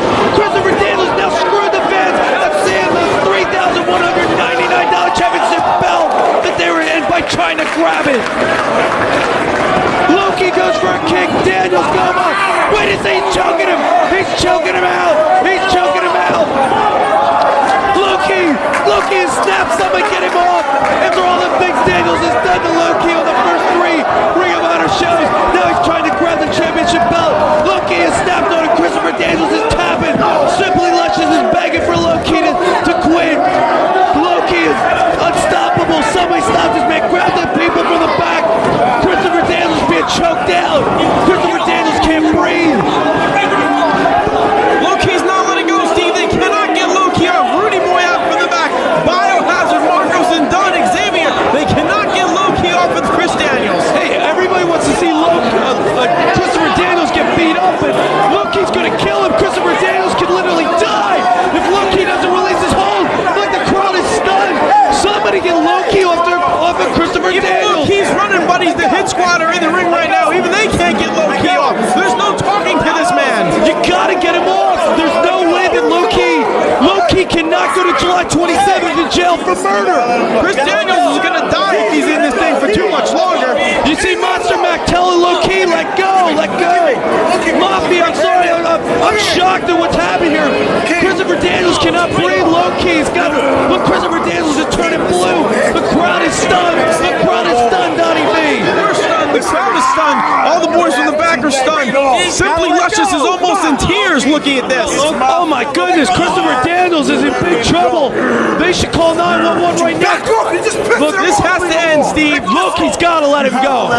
One way or the other, Loki must be removed from Chris Daniels. All kidding aside, Mafia trying to talk some sense. I don't know if we have any armed security left in the building. Some of them have already left, but please, if there was any other armed security in here, get them in there.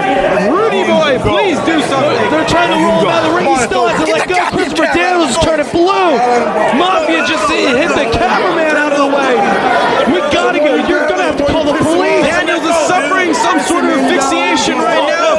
hole for too much longer. Rudy Boy, please do something. Yeah, Rudy Boy can't do crap. Somebody's got to get low-key off of Christopher Daniels. And Big Oaf isn't helping. Mafia's got to help get him out. It's unbelievable. Where's Gates of Ball? Where's Rob Feinstein? You got to get low-key off this guy, or you're only going to have 2 guys in the tournament on July 27th. Look, they're carrying him down. Daniels is blue. I've never seen this, Steve. I've never seen a man lock on a hold this long. Rudy Boy, please do something. Hit Squad, do something. What is going to happen with low-key Daniels, Spanky, and Doug Williams all fight for 1 hour for the title? And that's even if low-key lets Christopher Daniels go before July 27th. Unbelievable. This is Ring of Honor. July 27th, Ring of Honor. The boys from the South are coming up, who have honor for Adam Jacobs, David Young, NWA Wildside. Come to Philly, show you what the South is all about. And as far as AJ Styles and his match tonight with the fallen angel, Christopher Daniels,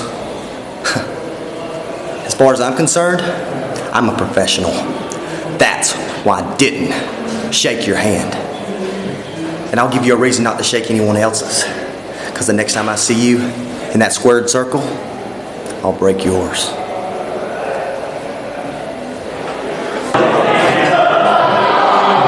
Hey guys, have y'all seen Luscious?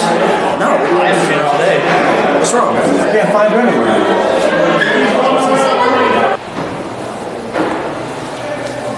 Well, hello there, pal. Looks like congratulations are in order for me. I'm going to the finals next month. How about you? You're not even booked next month. You know, I guess it doesn't matter how many internet polls they take. I think we just settled that I am the best graduate from Shawn Michaels Wrestling Academy. You know what? I might not be booked next month, but in Boston on August 24th, what do you say about you and me? 2 out of 3 falls. 2 out of 3 falls. Yeah. Deal.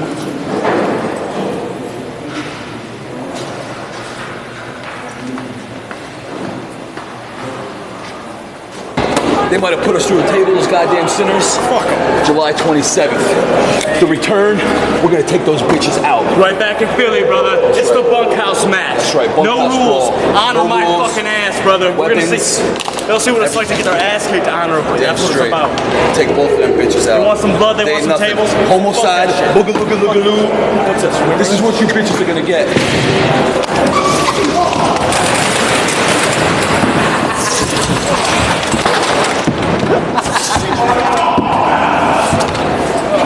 Get up, bitch. What's up? What's up, homicide? What's up, boogaloo? Sinners, July 27th. That's gonna be you.